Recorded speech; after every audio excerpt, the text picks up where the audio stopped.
I was on a Qantas flight with my three daughters and their spouses. Rachel's sister had a crisis in her husband's family, so she couldn't make it.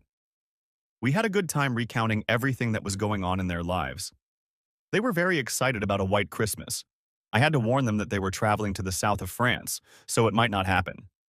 Arriving in Paris 22 hours later, we went to a hotel I had arranged to get a proper night's sleep without the hostesses waking you up every couple of hours. The next day, we took a 4-hour high-speed train ride to Avignon. I was very nervous for the last half hour as Rachel was picking us up from the train station. My eldest daughter noticed this and leaned over to me and asked if I was all right as I looked a little pale. I waved her off, saying I was just tired from the trip, but my stomach was doing backflips. At the Avignon train station, Rachel stood on the platform and waved frantically. My youngest daughter was waiting by the door and rushed to hug her as soon as she could.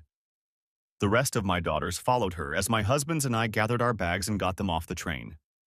The commotion was such that I managed to stay in the background. Second Major, Rachel gathered her daughters and their spouses and directed them to the exit. It was only then, almost as a reprieve, that she approached me. After giving me a quick hug and a kiss on the cheek, she headed back toward the parking lot exit. I stared after her for a while. I couldn't deny that she looked good. Her hair was cut short, and the gaudy colors were gone. A little gray around the edges was apparently the order of the day in France. The extra pounds that had appeared on her 6 months ago were gone. I wondered how she ate or exercised. No doubt Jacques is helping her with that, I thought bitterly. What the hell am I doing here? I thought. At that moment, my oldest daughter turned around and saw me still standing on the platform. "Well, poke slowly," she said, waving her hand for me to catch up with her. A minibus was parked in the loading area, and standing next to it was a tall man with a chubby middle hanging over his pants. A large hooked nose stood out on his face, and a tattered fedora sat atop an unruly mop of dark hair. Rachel began introducing everyone to Jacques. I'd finally met my nemesis, or perhaps my savior. He kissed my daughters on both cheeks, eliciting excited giggles, and shook hands with my sons-in-law. Then it was my turn. We stood close together and shook hands firmly. We looked at each other, looking for clues on our faces.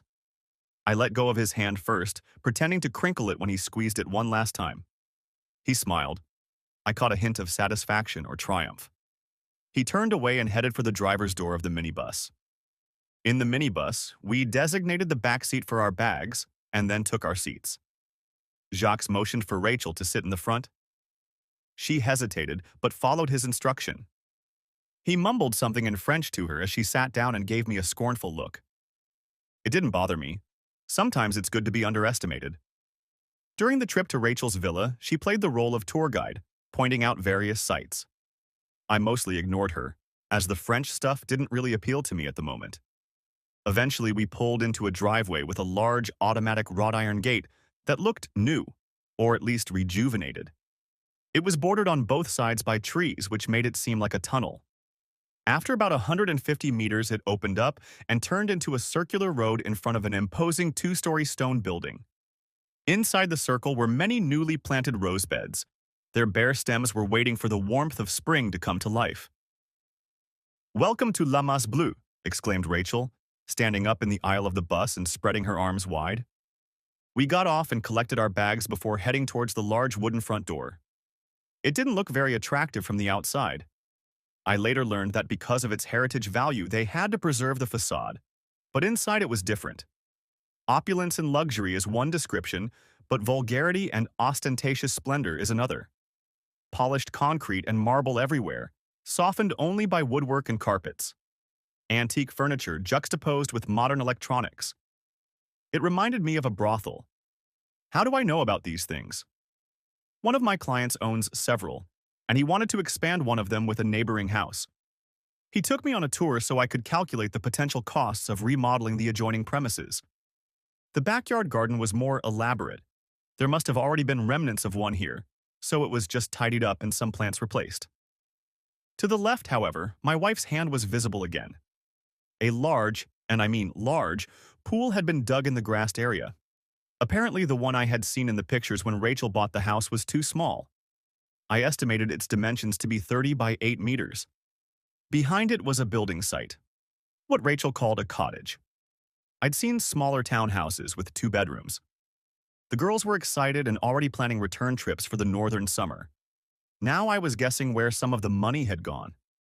We returned to the house where Rachel led my daughters and their spouses to their rooms. I stayed in the main living room, not knowing where my bed would be. Jacques left in a minibus, which was good news. No more scornful looks. My wife returned. It was the first time the two of us had been alone together since our vacation, from which she never returned. "So, Jeffrey, what do you think?" "It looks wonderful," I replied diplomatically. "It must have cost a lot." "Oh, Jeffrey, why do you always talk about money? We have tons of it," she reprimanded. Anyway, Jacques got me a lot of stuff in bulk and made sure the merchants didn't rip me off. So I really saved money. Some things never change. Only my wife can save money by spending it. "Follow me," she continued. "Our rooms are here." We headed to a different wing of the house than where the children lived. Walking down a short hallway, we entered a huge room with many chaise lounges and tables. Against one wall was a staircase leading to the next level. After climbing the stairs, we entered the master bedroom. It had an entire glass wall that overlooked the garden, and a bed. I've seen king-sized beds before, but this one was bigger, with 4 large posts at each corner. The toilet, shower, and bathtub were hidden behind a log wall next to the stairs. Behind the bed was another wall with doors on either side. They opened into large walk-in closets for him and her. "Wow," muttered I. "Fantastic, isn't it?" "Incredible. Isn't it too bright here in the mornings?" I asked. Rachel had obviously been expecting this question. She picked up the remote, pressed a button, and the blinds recessed into the ceiling became invisible, leaving the room in semi-darkness. "Don't worry, Jeffrey. I've thought of everything. I'll leave you to unpack and I'll see to it that Juliet prepares tonight's dinner." She pressed the button again, and the blinds began to rise. By the time they were done, she was gone. I walked into the room and felt incomplete. The contents of my bag barely fit into 2 drawers. I hung up my nice suit and went in search of the others. They were in the main living room drinking wine. We toasted to our good fortune and then sat down to a lovely dinner. Due to jet lag combined with a few drinks, we went to bed early and Rachel stayed downstairs to clean up. I got up and showered and then got into bed. It was unbelievable how big this bed was. 5 adults could lie down and not touch each other. It was custom made, as was the mattress and linens. I fell asleep instantly and didn't notice Rachel walking over to the bed. For all I know, she didn't notice either, since 12 hours later she woke me up. "Time to get up, Jeffrey. Your first tour starts in 40 minutes. Opening my eyes, I saw Rachel sitting on the bed.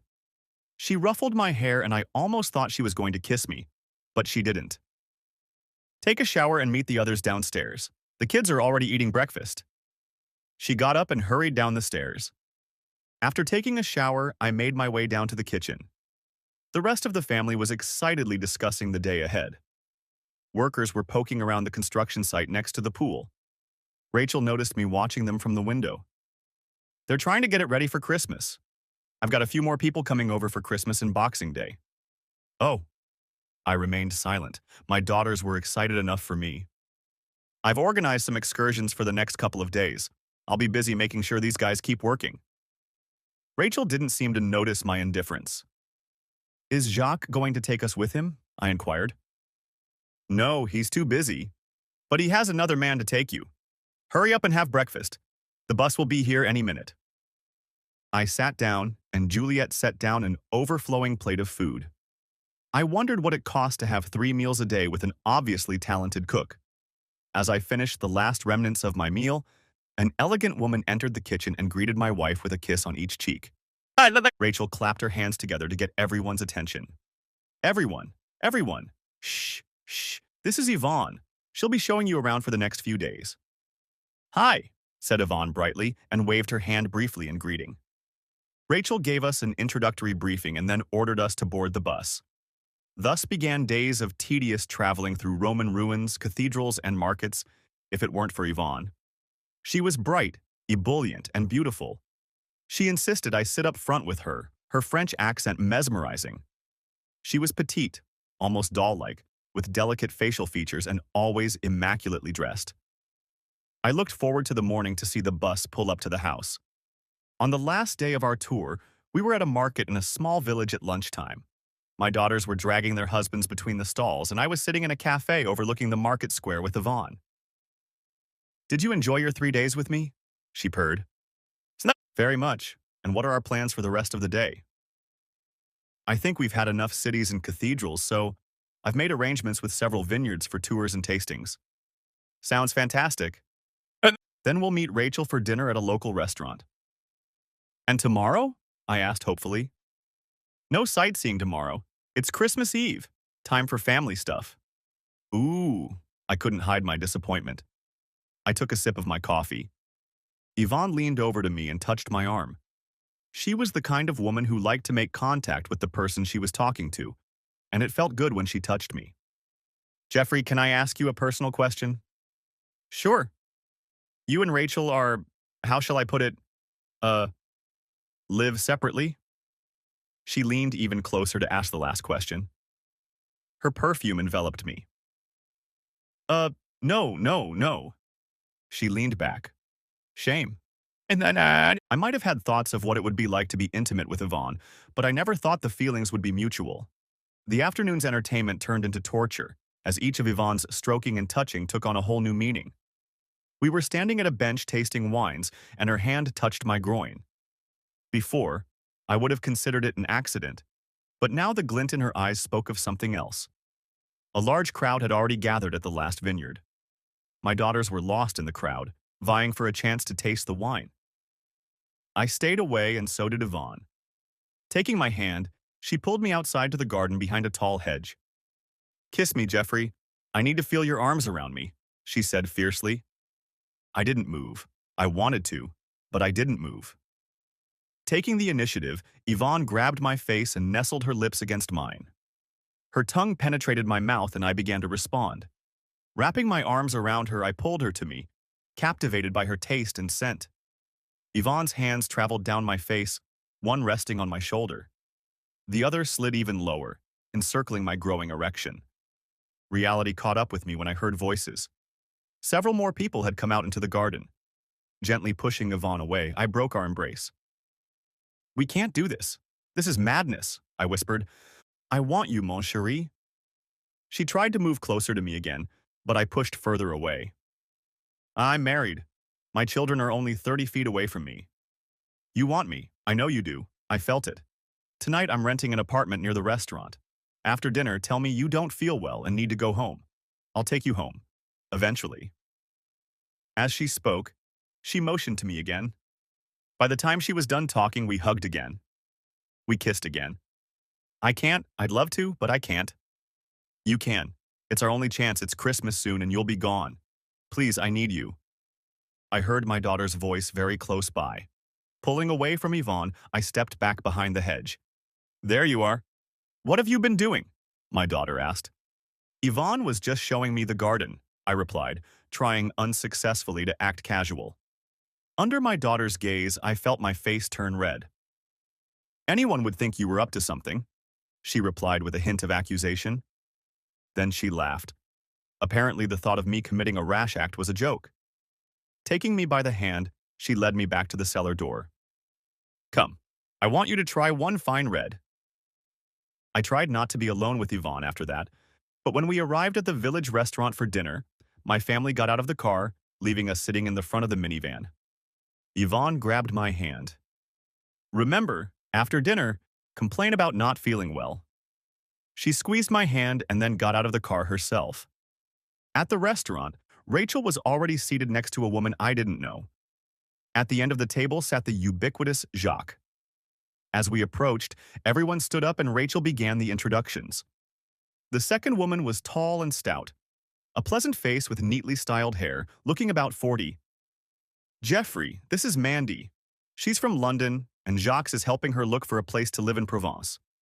I've invited her to spend Christmas with us. Holy shit, is that really my private investigator? Nice to meet you, I said, extending my hand. Same to you, replied Mandy. Grabbing my hand, she pulled me closer to kiss each cheek. Hi, sugar daddy, she whispered. Had she really given away my trust in Rachel? I didn't think she would, but seeing her here really confused me. I headed to the bathroom to try and get my thoughts in order. After splashing cold water on my face and getting my pulse back under control, I was about to go back to my desk when a large, meaty hand dragged me into the handicapped restroom. "We don't have long left, so listen up. Stay away from Yvonne, it's a honey trap," whispered Mandy. Ch- Cheat. What's a honey trap? I stuttered, still reeling from the unexpected attack. The apartment is bugged and equipped with cameras. Rachel wants you to be the culprit, Mandy explained. But it won't make any difference in a divorce. In Australia, divorces are no fault. She doesn't care about the law. Rachel is thinking about her family, particularly your daughters. So she wants to end the marriage? I asked, lowering my head. Yes, she's going to tell you that right before you leave. When you get home, they're going to instruct a law firm in Sydney to start legal proceedings. Sounds like they want to find out how much money you have left. They? I knew the answer. Jacques and Rachel. And how do you know all this? Did she tell you? No, we're not that close. I installed a bug in Jacques' office when I met with him earlier. It's quite small, no recording capability, but if you're within 50 yards, you can pick up conversations through an earpiece. I arrived 2 days ago and had a lot of coffee in the cafe below his office. Oh dear, what a thing to do. Get a grip and get back in there before they come after you. Mandy turned me around to face the door. But what am I supposed to do? I asked helplessly. That's up to you, but I'd stay away from Yvonne unless you want to get 4 angry family members at Boxing Day. Boxing Day? That's when everything is supposed to happen. Jacques is accusing you of cheating with Yvonne. If you deny it, they have proof from the apartment. Rachel asks you to leave, and Jacques, her close friend, comforts her. Your daughters think you're a vile scumbag. Shit. I slumped down on the toilet seat. Come on, Jeffrey, just stay away from Yvonne and then play it by circumstance. She lifted me to my feet. Get back in there and calm down. You're not coming? I'm going to the bathroom, so you're definitely going.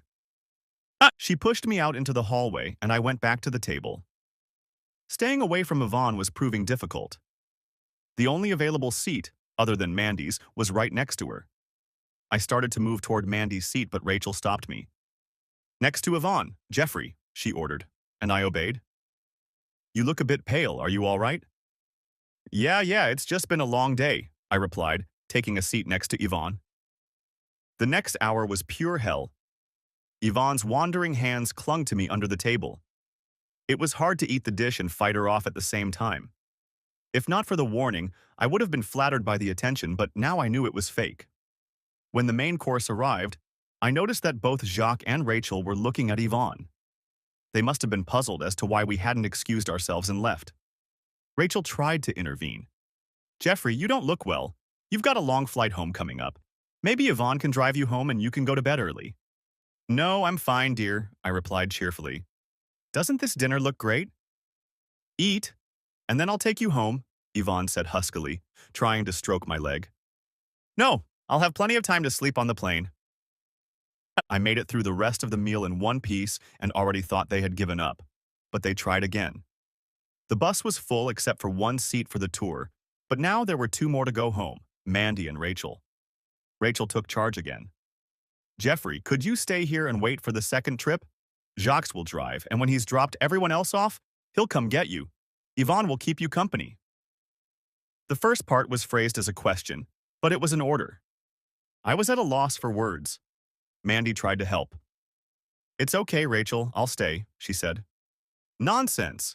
You're my guest, Rachel muttered, guiding Mandy towards the bus door. James and I are staying, my oldest daughter said, pointing at her husband. You've been telling Daddy all evening that he looks out of place. He's not going to enjoy standing here for 40 minutes. Rachel wanted to object, but realized it was useless. Her daughter was too much like her, and her mind was made up. I sat in the back and pretended to be asleep, watching Rachel and Jacques chatting animatedly up ahead. They were speaking in French so no one else could understand them. Just before we pulled up to the house, they too fell silent. Once inside the house, I quickly retired to the bedroom and took a shower. I was about to get into bed when the door opened and Rachel walked in. She looked like she had gained her strength and it was time. Can we talk? She asked quietly. This was quite different from Rachel's usual business-like attitude. Yes, of course. About what? As if I didn't know. I'm not going home with you, she stated emphatically.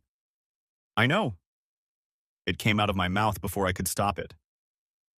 I only have tickets for girls. I guess you'll have to wait until after construction. What a recovery. She had a chance to postpone it.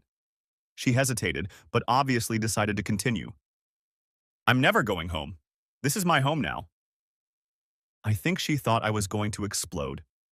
She didn't realize that I knew everything. I decided to give her a hard time. Having spent the last week here, I understand, honey, but I think we can work it out. You like it here and I like it at home. We can have a long-distance marriage. I'll come and visit you when I can. Who knows? France may be to my liking. What an expression was on her face. I could see her brain trying to find an answer, but it would not come. Finally, she just said, I want a divorce. Have you found a replacement? I asked, watching her reaction. She didn't even twitch. No, but I don't think this long-distance thing is going to work, she said, first abruptly, then more measuredly. As she spoke, I pulled out my phone and started flipping through the menu. Why don't you put that thing away? We're trying to have a conversation here. I found what I was looking for, pressed play, and then turned up the volume. It wasn't very loud, but the moans and French words were obvious. Rachel's mouth dropped open and she covered her face with her hands. You really should learn to hit the end button on your phone, but I guess you were busy. I snorted bitterly and pressed stop so the room was silent again. Rachel slumped down in her chair, resting her head on her hands. Have you told the kids? What do you think? Do you really think I'm so petty and nasty? At this, she broke out into another shriek, and I threw her plan in her face again. I'll leave in the morning, I said, getting up and grabbing a pillow. Where are you going? I'm going to sleep in the living room. But the kids will find out. They're not kids anymore, and you just told me you want a divorce. I guess it's inevitable they'll find out, I exclaimed. Pulling the blanket off the bed, I ran out, slamming the door. I started off so calmly, but her hypocritical attitude pissed me off. Rachel was crying, but not for our marriage, but for herself. I made my way to the living room, and Mandy was still awake with a glass of red wine. Nice pajamas, she said with a smile that disappeared when she saw my face. Trouble in paradise?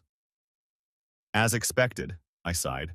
I'm sleeping on the lounge in the library tonight, and I'm leaving tomorrow. What? Came a voice from behind me. It was my daughter and son-in-law staying behind. They must have just been dropped off. Why are you leaving tomorrow? Are you and Mom fighting? You were supposed to stay another week. When I turned and looked into her confused face, my heart skipped a beat. I held out my arms and she walked over to me, hugging me tightly. Your mom and I are getting a divorce, Pumpkin. After living together for almost 30 years, we've grown distant from each other, I said, stroking her hair. But you can't. You're mom and dad. You never fight. You just do what mommy says. She didn't say anything else. She had already described the situation well enough. I just do what mommy says. I held her in my arms for another 5 minutes and then handed her to her husband. Go back to sleep. I'll see you in the morning when I tell the others. She left with her husband, still sniffling. Mandy retired to her stall, and I turned out the light and headed to the library. After lying there for a few hours, I finally fell asleep. Waking up at 7, I immediately pulled out my smartphone and started trying to organize a getaway from this French shithole today. Christmas Eve is not the best time for last-minute travel planning, but I figured out a way to get back to Australia. It was a questionable airline, and I had to take a train to Paris, then a plane to London, then Japan, then home. But it all worked out if everything happened on time. I walked out into the kitchen and all my daughters were already up. The place had the atmosphere of a mausoleum. The youngest jumped up when she saw me and ran to me crying. Why? Daddy, why? Their mother seemed to have struck the first blow. People change, dear. What was once very right is now broken. Lifting her head from my chest, she looked me in the face. But can it be fixed? It has to be wanted by both parties, and in this case, it isn't. Where's your mom? Gone for a walk. Well, girls, I have to go home today, so I'll miss Christmas with you, but I'll catch up with you when you get back to Australia. There were cries of protest, but I think they realized that if I stayed, Christmas would be even worse. I made coffee and went out to the pool to drink it. It was hot outside, but that meant I could drink it in silence. I was just finishing it when Mandy came out of the stall. How are you doing this morning?" she asked uncertainly. "Fine. The last couple months I've been dealing with my mourning. It's actually a relief to have everything out in the open. We can all move forward." "What's your plan?" "I'm going home, organized it this morning. Any chance of a ride to the train station?" Mandy had rented a car in Aix-de-Provence. "Yes, of course, I'm about to leave too. Do you mind if I take the train with you?" "You won't stay for the festivities?" said I sarcastically. "I've seen more festive people with a dog running across the road," said Mandy, pointing to the kitchen window and the long faces sitting at the table. I grimaced. "Yeah, it would be nice to have company," she added. I went back to the master bedroom and gathered my things. I was stowing my things in Mandy's car when Rachel pulled up in the driveway. A car that looked remarkably like Jacques' car drove past the front gate and into the driveway. "Are you leaving?" "Yeah, I have a plane to catch," I muttered, looking at my watch. "Home?" "Where my heart is." My sarcasm made her wince. "We need to talk." "No, I don't think we need to. Our whole life together, you've only said those words because you wanted me to do something, buy something, or go to some boring social gathering. Well, now that you want a divorce, there's no point in talking." She looked flustered, shifting from foot to foot. "I need money," she muttered. "Son, what, you've spent $10 million in less than a year?" "No, no, is it? This has to do with a land deal?" "Let me guess, your real estate guru, Jacques, is taking care of everything for you. Did you ever think that Jacques might be more of an expert at milking desperate, rich, fat-ass women than he is at real estate? How dare you, you, vulgar Australian. I'll get more than half of everything you have. And then you'll give it all to your boyfriend Jacques and wake up the next morning alone. He'll be off to the next old whore with a bag full of money. Or maybe he'll retire and trade you in for a newer, slimmer model with much lower mileage." A sigh sounded behind me, and I turned around to see the family standing on the paved area in front of the front door. I had no idea how much they had heard. Rachel saw them too, and with a strangled cry she rushed past me through her daughters inside. They stood still, not knowing whether to follow their mother or say goodbye to their father. "I'm sorry," I said weakly. "I'd better go." I waved my hand pathetically, slammed the trunk of Mandy's car and sat in the front seat. I prayed she wouldn't be long. 5 minutes later, Mandy emerged, dragging a bag behind her. My daughters had already gone into the house. "Well, you know how to leave properly. Like the song says, shut up and drive, drive, drive. Touché, are you going to be so friendly all the way to Paris?" "Give me a minute. I need to calm down," I said, deliberately calmly, clenching my fists. We rode in silence all the way to the train station. Mandy went to return the rental car and I went to get the tickets. We had 5 minutes, so we got coffee and immediately regretted it. The French make bad coffee. By the time we got on the train, I had calmed down. We chatted about the aftermath of the divorce. Mandy wasn't much help as every country has different laws. The only thing I knew about Australian law was that divorce is no fault. That is, being the guilty party didn't matter. If the relationship lasted more than 2 years, either spouse or de facto spouse could make a claim against the other. Given this and Rachel's desire for money, we concluded that she would pursue it hard. I accepted this and was willing to make concessions, especially if the money I gave my sister went undiscovered.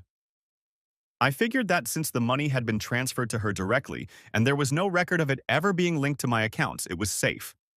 Unfortunately, a simple check with the lottery company would show that I had actually won $30 million.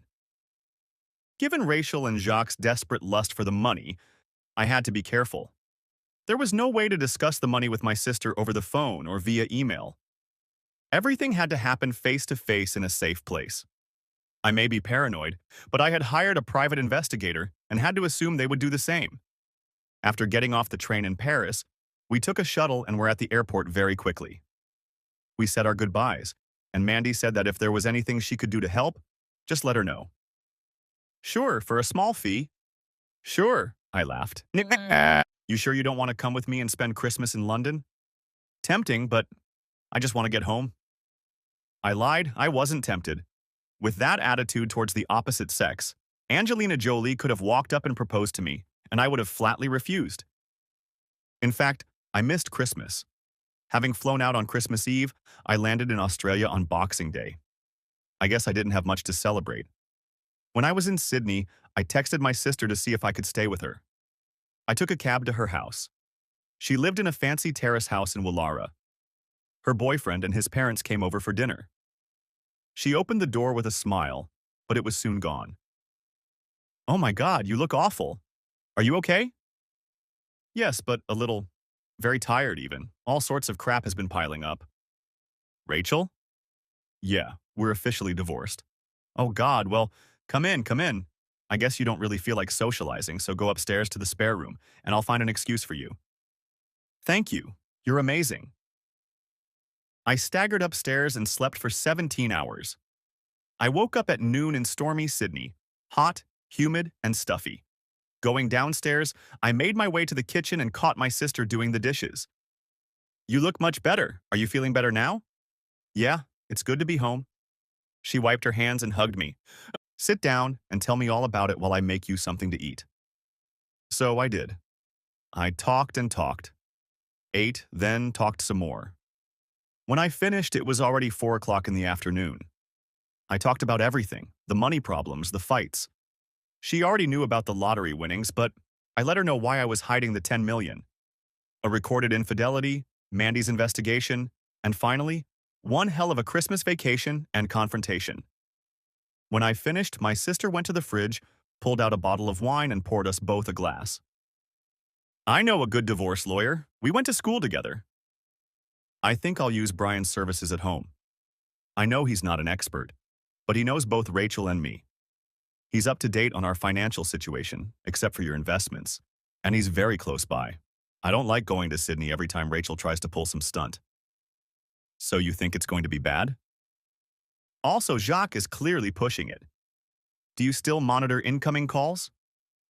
"My sister had an ex-boyfriend turned stalker." "Yeah? Why?" "And how long do you keep the records?" "They just automatically download to my computer, so I think I've had them saved since the system was installed." "Could you check to see when I won the lottery? I called you the day I bought the ticket. I only got your message from the bank, but they don't know that. I can tell you that we talked about splitting the winnings." "Of course they won't know. You're not going to tell them, are you?" "No, but any investigator worth a dollar will talk to the lottery people. I'll have to assume they'll find out. Besides, I'll have to give them a list of the companies of which I am a director. It will be a long list because I am listed on many family-owned companies that utilize the services of my accounting firm. I am just an independent person that they trust to act as an umpire if any disputes arise. If they dig around and find your company that received 10 million on the same day that Rachel and I did, they might take notice." "Yes, I suppose." She raised her glass. "Good luck to you, you old fart." We raised our glasses and laughed. "Speaking of luck, how's the investment going?" I asked, trying not to sound desperate.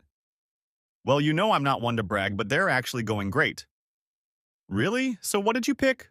Bank stocks? Resources?" I avoided the stock market. I think the stock prices of a lot of companies are too high for their earnings. My boyfriend trades futures, so that's where I went. "It's risky, isn't it?" She laughed, spoken like a real accountant. "What kind of futures does the ASX trade? Metals? Currencies?" "Not on soft commodities, actually." "Agricultural commodities? Are you kidding me? Do you know how many clients I have who got burned on them?" "That's because your clients grow those goods. They can't be objective about them." "Really? And you know so much about wheat and canola." "No, I don't.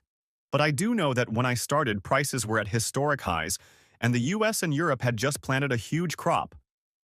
"So?" "So I took delivery positions at high prices, then watched them fall and closed them out at a big profit." "How much?" "It just so happened that I pretty much closed all my trades before Christmas.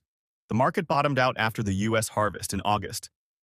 It's only moved a little lately, so it's not worth spending time following it. At last count, I made $4.2 million dollars. Wow. How much did you risk?" "About 7 million. she said nonchalantly. My heart was pounding. How could you sleep? Like a baby. It wasn't my money, it was yours. She smirked. I was stunned. I opened my mouth but couldn't think of what to say. Shut your mouth. The wind can change, and you'll stay the same. So when will you need the money?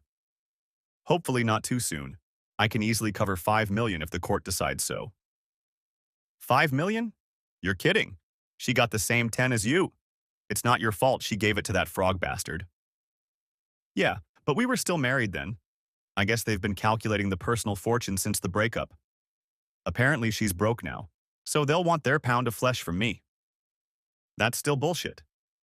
Not really, but it seems to me she's entitled to half of the 10 million I gave you, so 5 would be fair.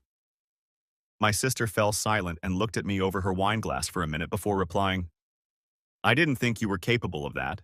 You're as cunning as a rat. I felt sorry for you, but you checkmated Rachel from the start. You weren't planning a divorce, were you? There was a hint of accusation in the question. No, I don't think so. We didn't get along very well. It was just my rainy day money, so even if Rachel gobbles it all up, there'll be a little left over to keep the wolves at the door. Maybe a little left over for the girls. I've owed the bank for so long that if you add up all the interest, I've probably paid back what I borrowed twice already, but before that I was up to my eyeballs in them. And what are you going to do after it's all over?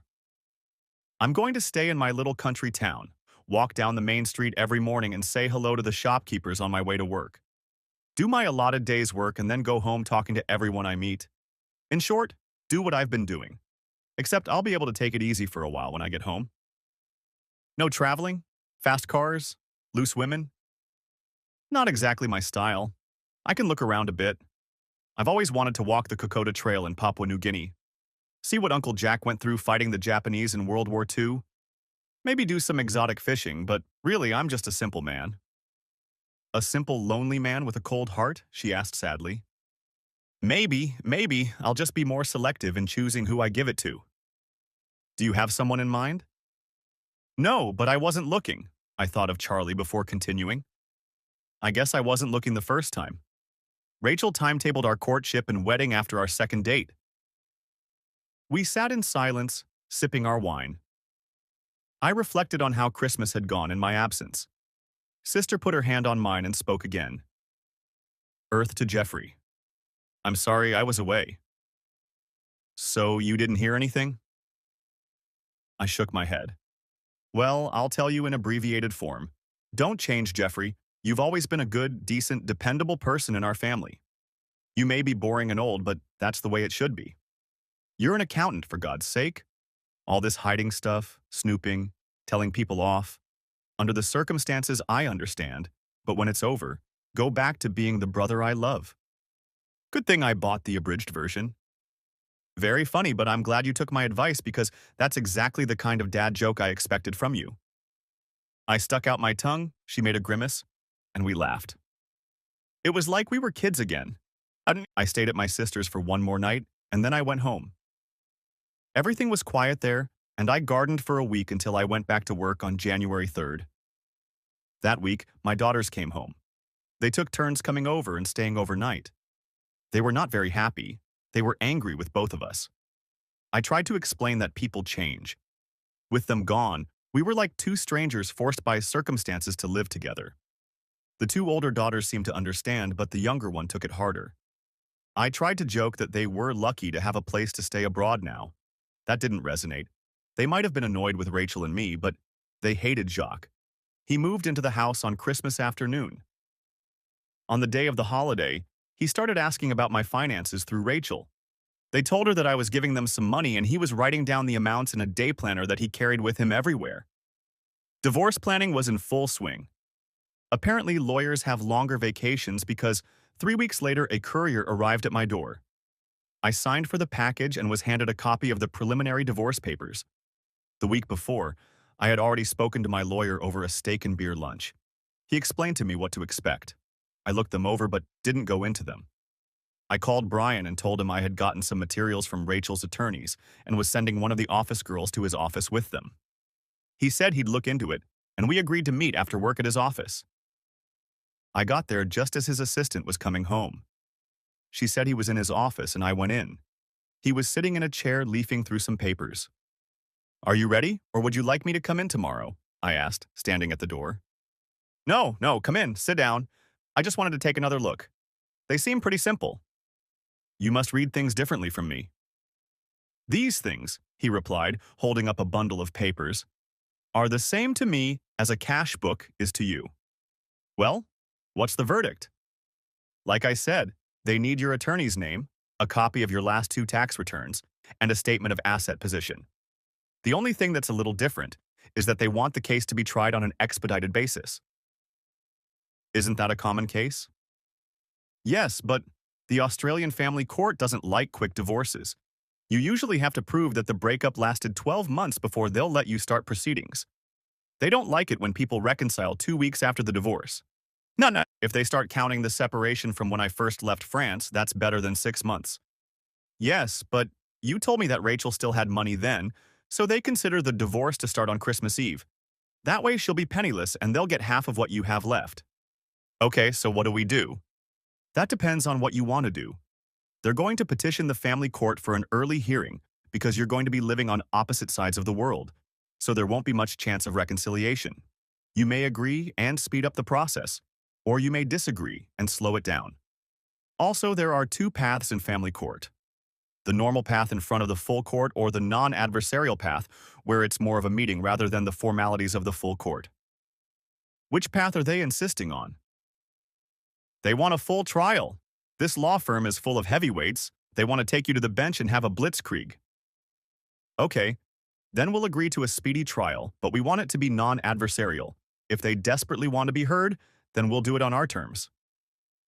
"That's my offer," Brian agreed. "Should I send off my financials now?" "Oh God, no. We'll wait until the court agrees to hear the case, and then the court will give us a date by which we have to comply." "Great. I'll leave it in your capable hands to write an appropriate response, and you'll let me know when you get an answer." "No problem, Jeff. How are you handling all this?" "I'm fine," said I, meaning only half of it. "Would you like to have a steak dinner at the pub?" "No, Jeff, sorry. Wife's having a book club tonight and I'm bartending for the night. Maybe another time this week?" he said, rising from his chair. "Yeah, sure, I'll give you a call," replied I in a friendly manner. I didn't feel like coming home to an empty house tonight. It seemed so lifeless. Even if I didn't always like Rachel's overbearing personality, at least it was some human companionship that wasn't work-related.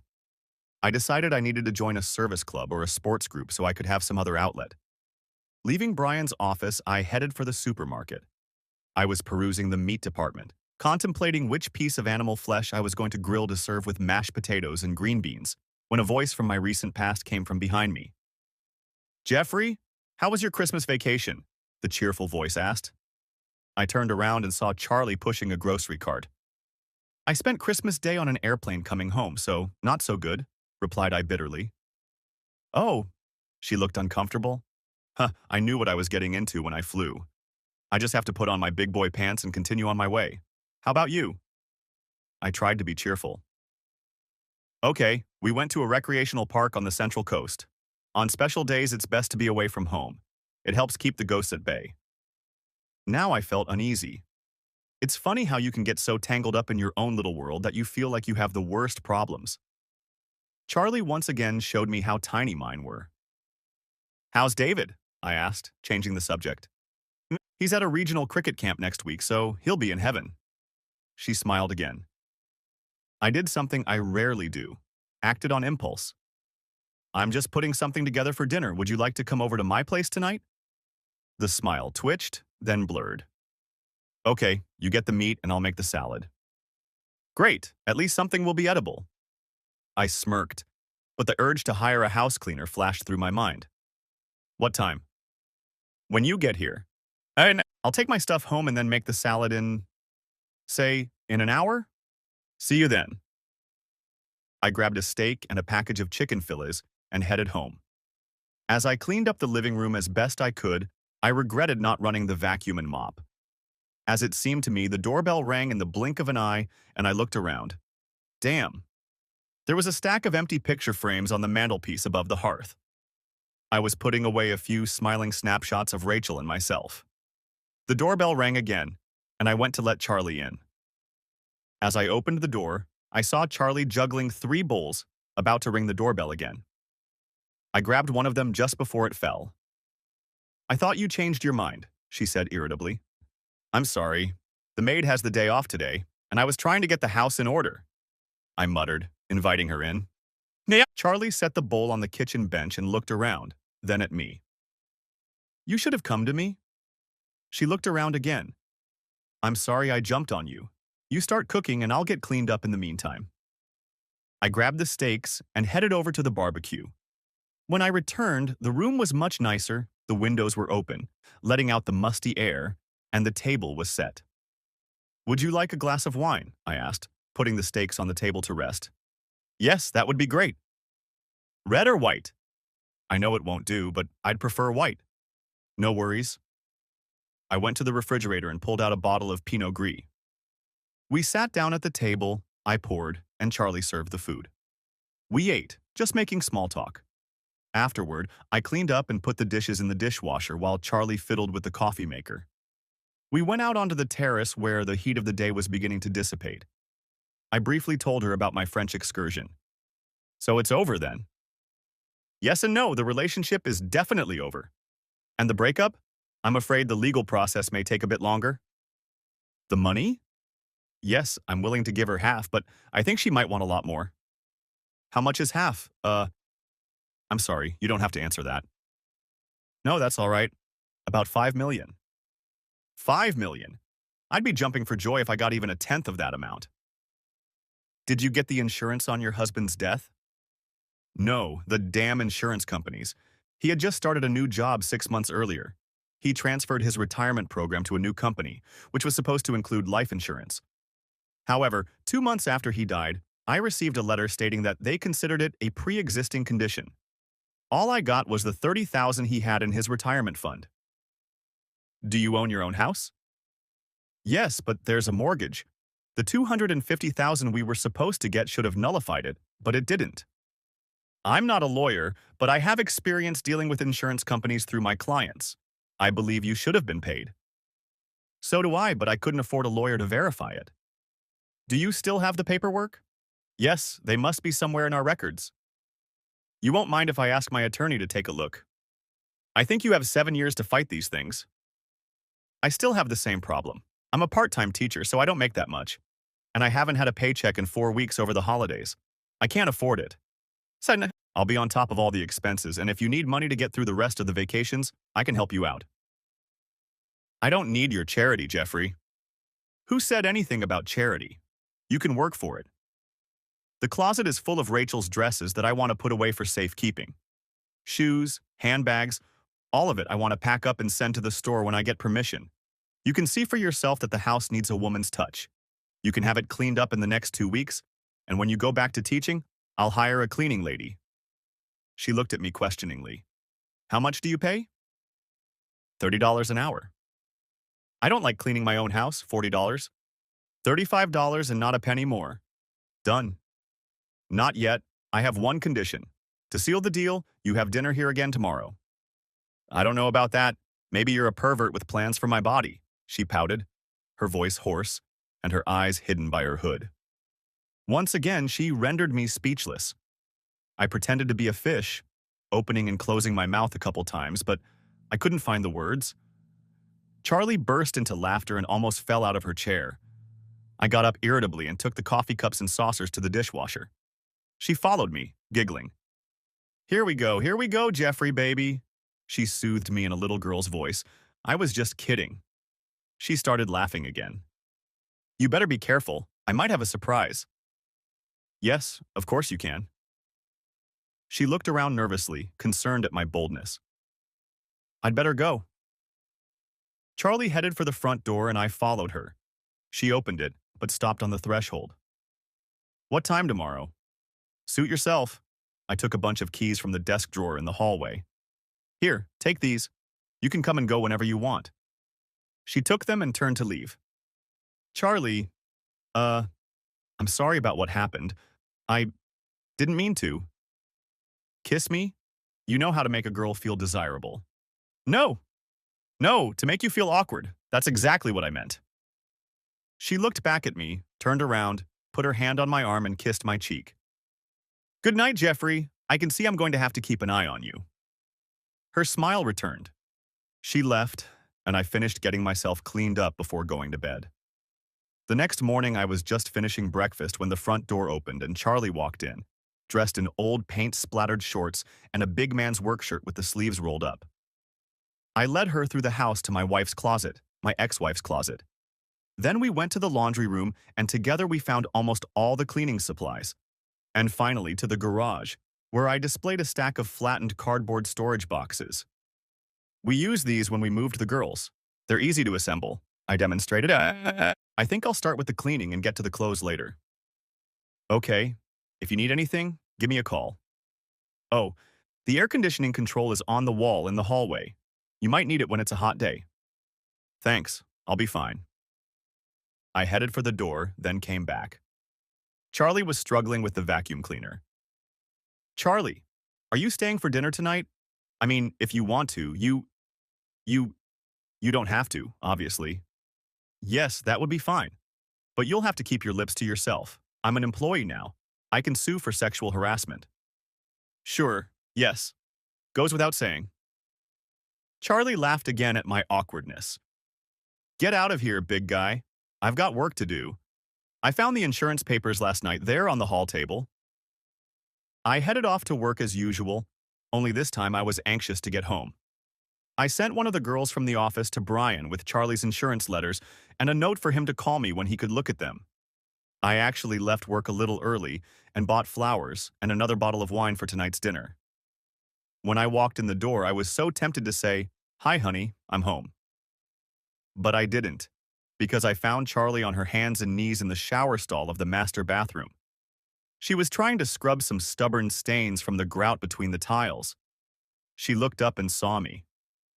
"You know you're not paying me enough for this," she said, wiping her forehead with her sleeve. "I know, that's why I bring gifts." I waved away the wine and flowers. "You'd better go and pour me a glass. I'll take off my gloves and wash up, then I'll join you in the kitchen." I went to the kitchen and poured her a glass and got myself a beer. The phone rang. It was Brian. "Why aren't you at work? You never leave early." "I had something to do at home. I'm trying out a new vacuum cleaner," I replied, smirking at Charlie as she came out and picked up her wine.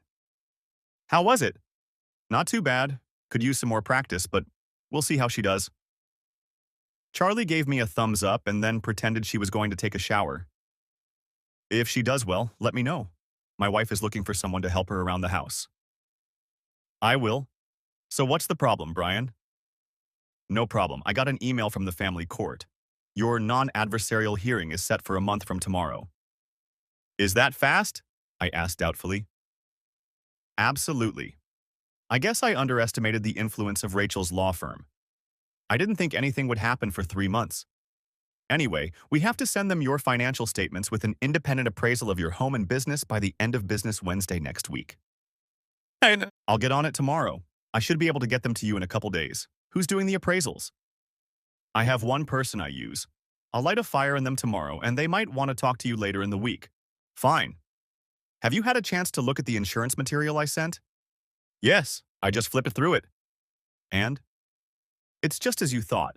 They're playing silly bugs. It's a regular thing. They send out rejection letters. 90% of the people complain, hire a lawyer, and pay up. 10% believe the letter and keep the money." "Bastards. So what do we do? It's not too late, is it?" No, you have 7 years to fight this. I'll write a nasty letter with a few empty threats of legal action and they'll relent and pay up." "Fine, just add that time to my bill. I'm sure I won't notice for a few more hours." "You are so right." We said our goodbyes and hung up. Charlie came out of the house, freshly washed, wearing a light summer dress. It fit her perfectly in all the right places. "Who would have thought you hadn't seen a woman before?" she said, coming toward me. "Not this pretty," I replied as I continued to watch the dress fit her slender figure. "Remember what I said. Today, I'm your employee. I can sue." "I remember you saying you couldn't afford a lawyer." "Okay, you got me." Charlie slid past me to the refrigerator and started pulling groceries out of there. "As far as lawyers go, Brian has looked over your paperwork and thinks he can get the life insurance money." How? She asked, trying to sound disinterested. He thinks a stern letter should do the trick. That's what insurance companies do all the time. Beat back the first attempt. If they kick back 5%, that's 5% they shouldn't have to pay, said I, moving next to her. Bastards, she exclaimed, pouncing on the carrot with a large knife. Easy, I warned. These carrots aren't armed. Sorry, replied Charlie, and immediately burst into tears. I put my arms around her and she stepped toward me and clung to me tightly, resting her face against my chest. Her shoulders shook as she sobbed. I turned so that I could wrap both arms around her and remained silent. When her sobs subsided, she lifted her head and looked up into my face.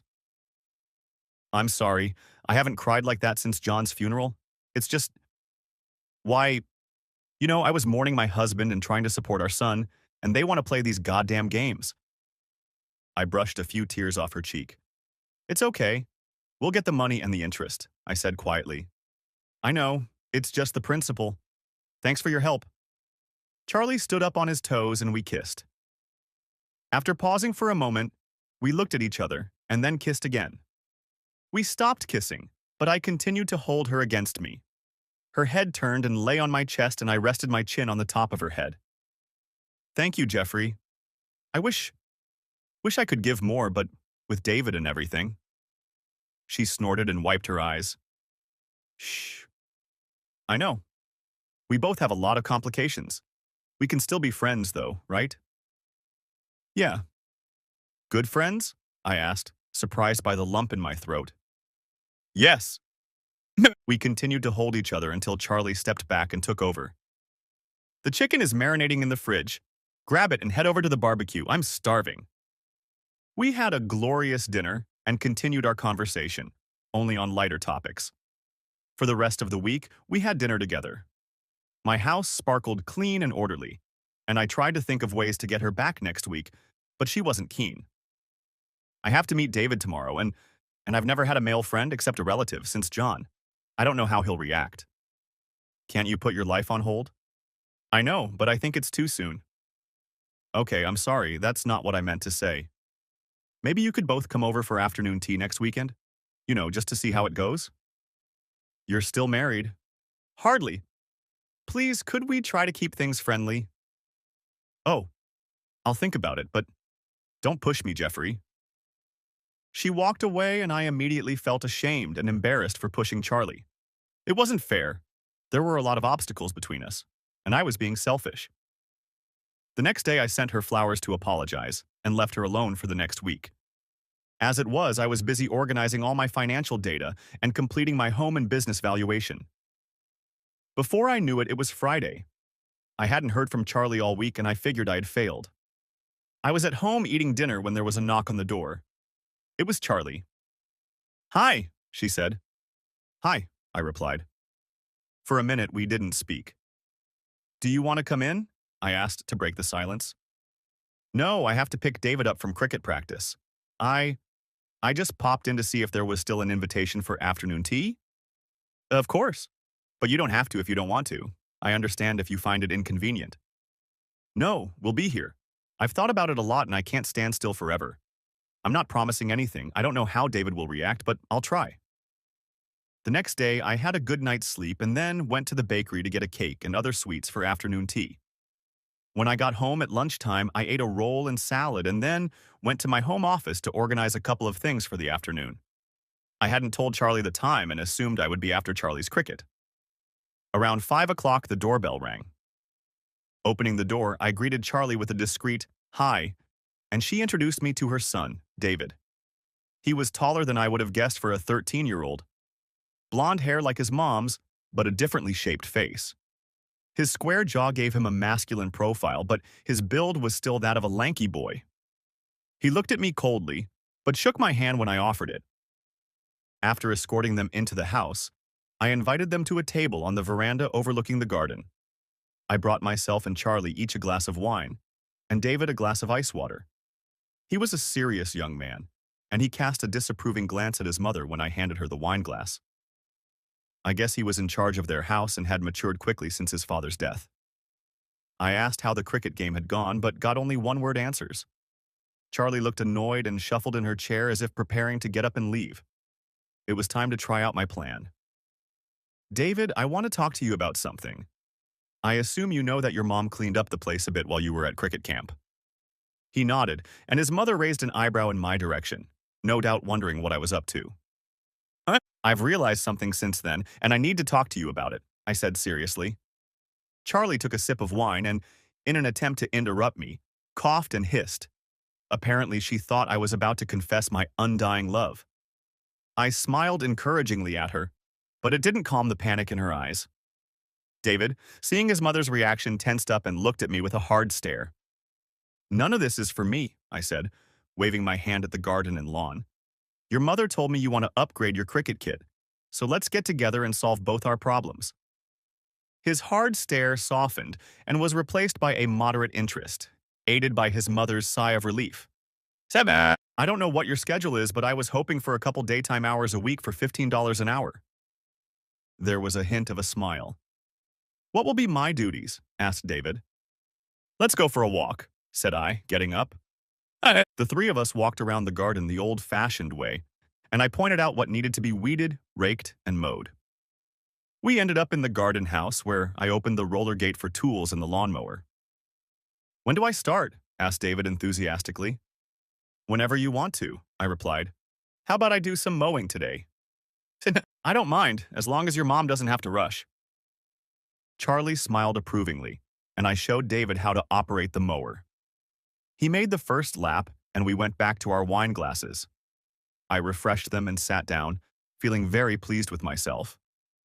Charlie waved to David as he passed us, looked at me and laughed. You're full of surprises, aren't you? I laughed too. The look on your face before. I laughed again. Next time, it wouldn't hurt to give you a warning. Okay, as long as there's a next time. I hoped. Well, I guess we'll see each other at least a couple times a week. I felt very happy. I pulled an envelope out of my pocket and held it out to Charlie. What's this? She asked, holding it up to the light. Open it and see, silly. Charlie opened the envelope and looked at the check inside. I can't accept this, she said firmly. It's not a gift. It's just an interest-free loan to pay off your house loan. You can pay me back when you get your insurance payment. I still can't accept it, she repeated with conviction. Please, I know what it's like to pay interest to the bank. It's just to take the edge off. I gave similar loans to several friends in town after my victory. But what if the insurance doesn't work out? Charlie looked for an excuse. Then you repay it the same way you repay other loans. You make the payments you would normally make to cover the interest the banks charge. At the moment, it's 6%, so every year you pay 6% of the original amount, and in 18 years I'll get my money back and you'll be debt-free. She hesitated, so I picked up the check from the table and held it out to her. Please take it. There's no point in keeping all this money in the bank if I can't help my friends. Charlie took it and then took my hand in hers. Good friends. I felt even more pleased with myself. When David finished working on the lawnmower, we arranged for 2 afternoon breaks, Monday and Wednesday. He would get on the bus after school to get to work, and Charlie would pick him up 2 hours later. For the first 2 weeks, I made sure to be there to show him what I wanted to do and to help with the power tools. On the first Wednesday, Charlie arrived with takeout food, and we sat and ate together until they left. We decided to make this a regular thing. The next week was just before the first hearing, so I stayed home late both days. David was cheerful on Monday, but Wednesday was different. When I got home, David and Charlie were sitting at the dining room table eating pizza. Their somber mood permeated the house, making the air heavy and thick.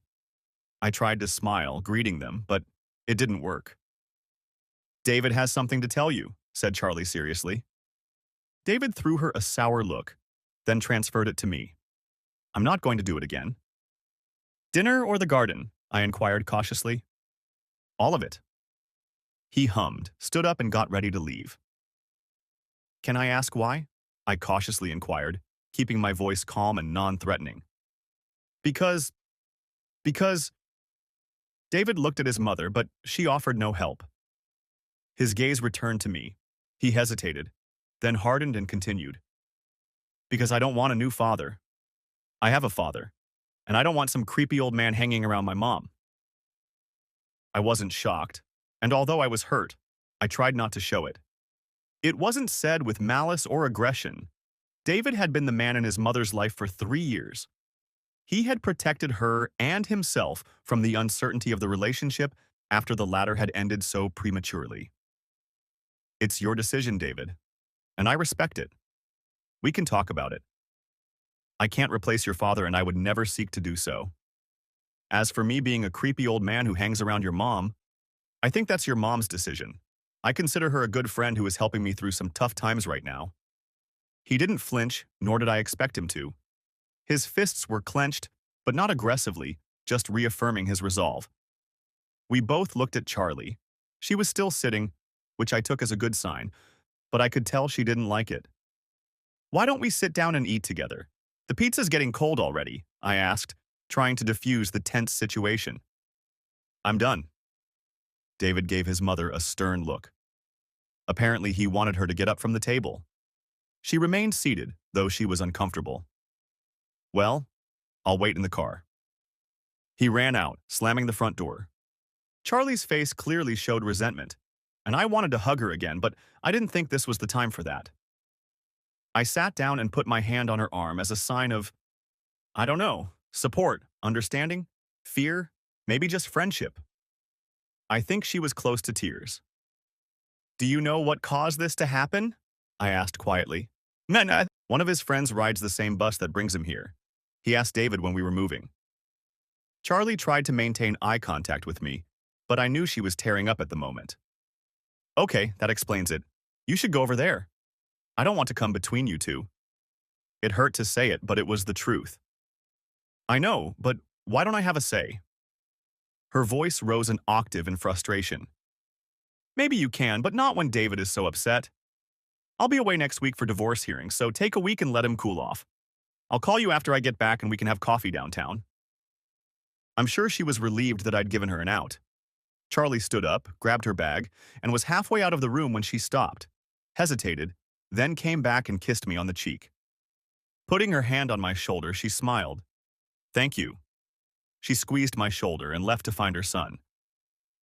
I ate the cold pizza to my heart's content, but my appetite was gone.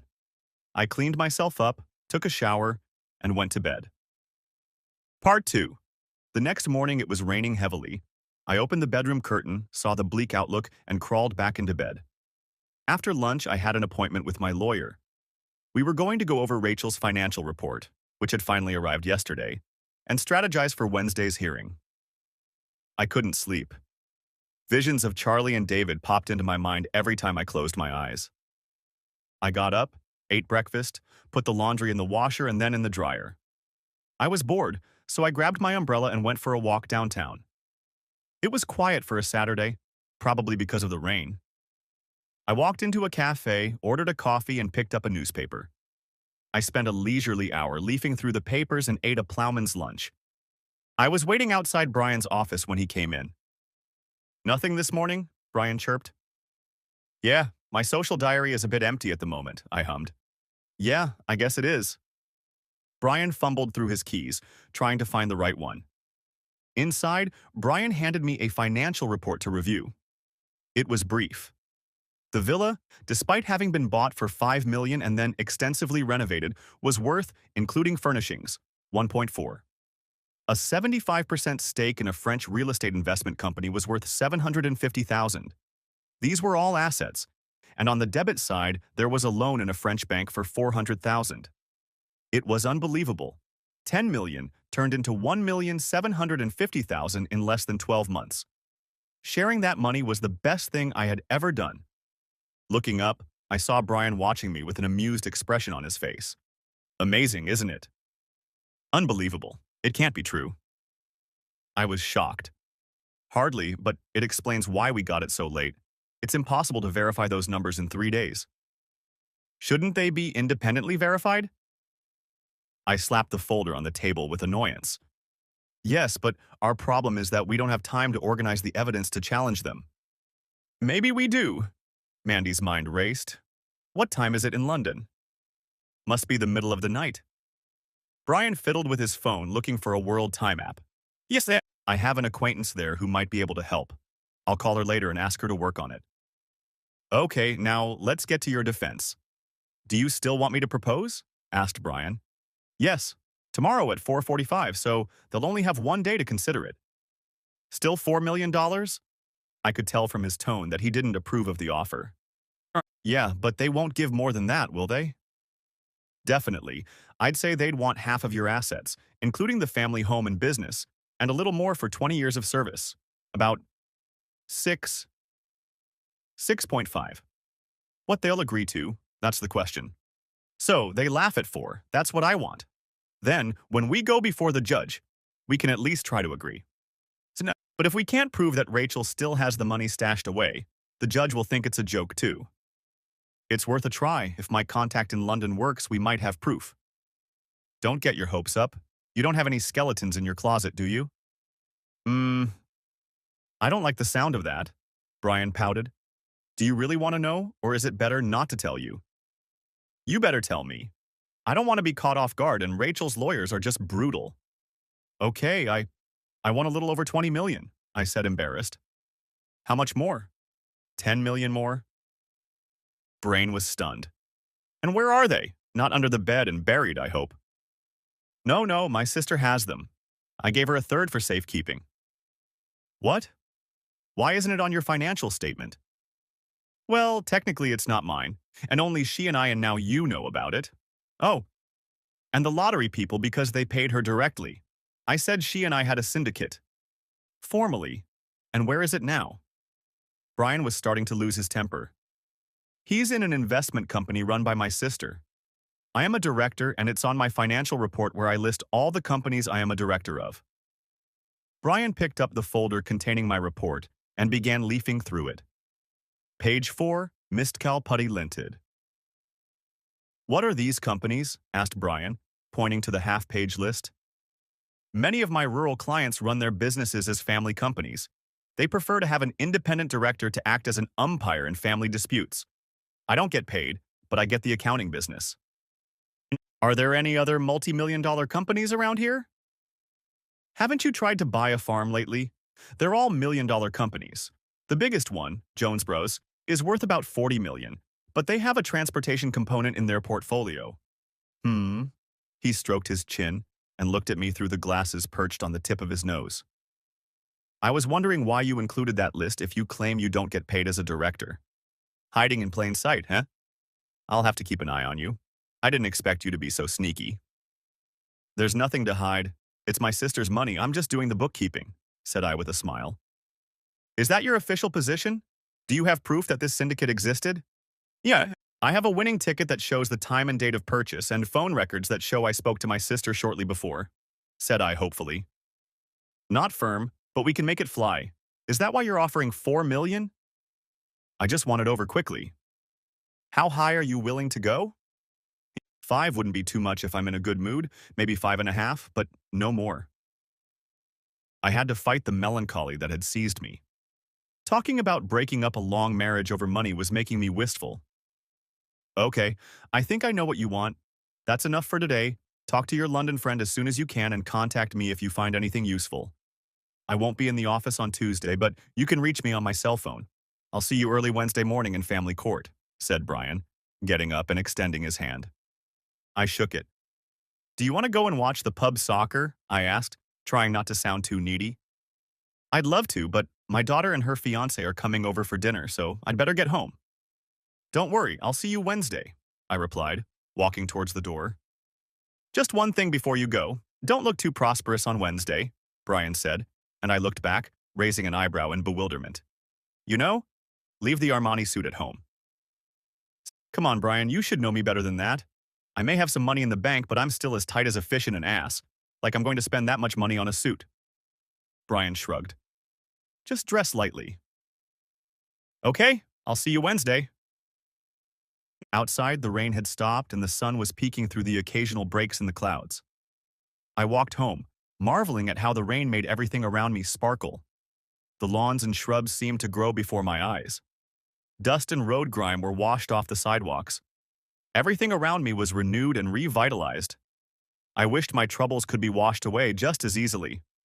Toward evening, when I estimated that the sun was supposed to rise in London, I called Mandy.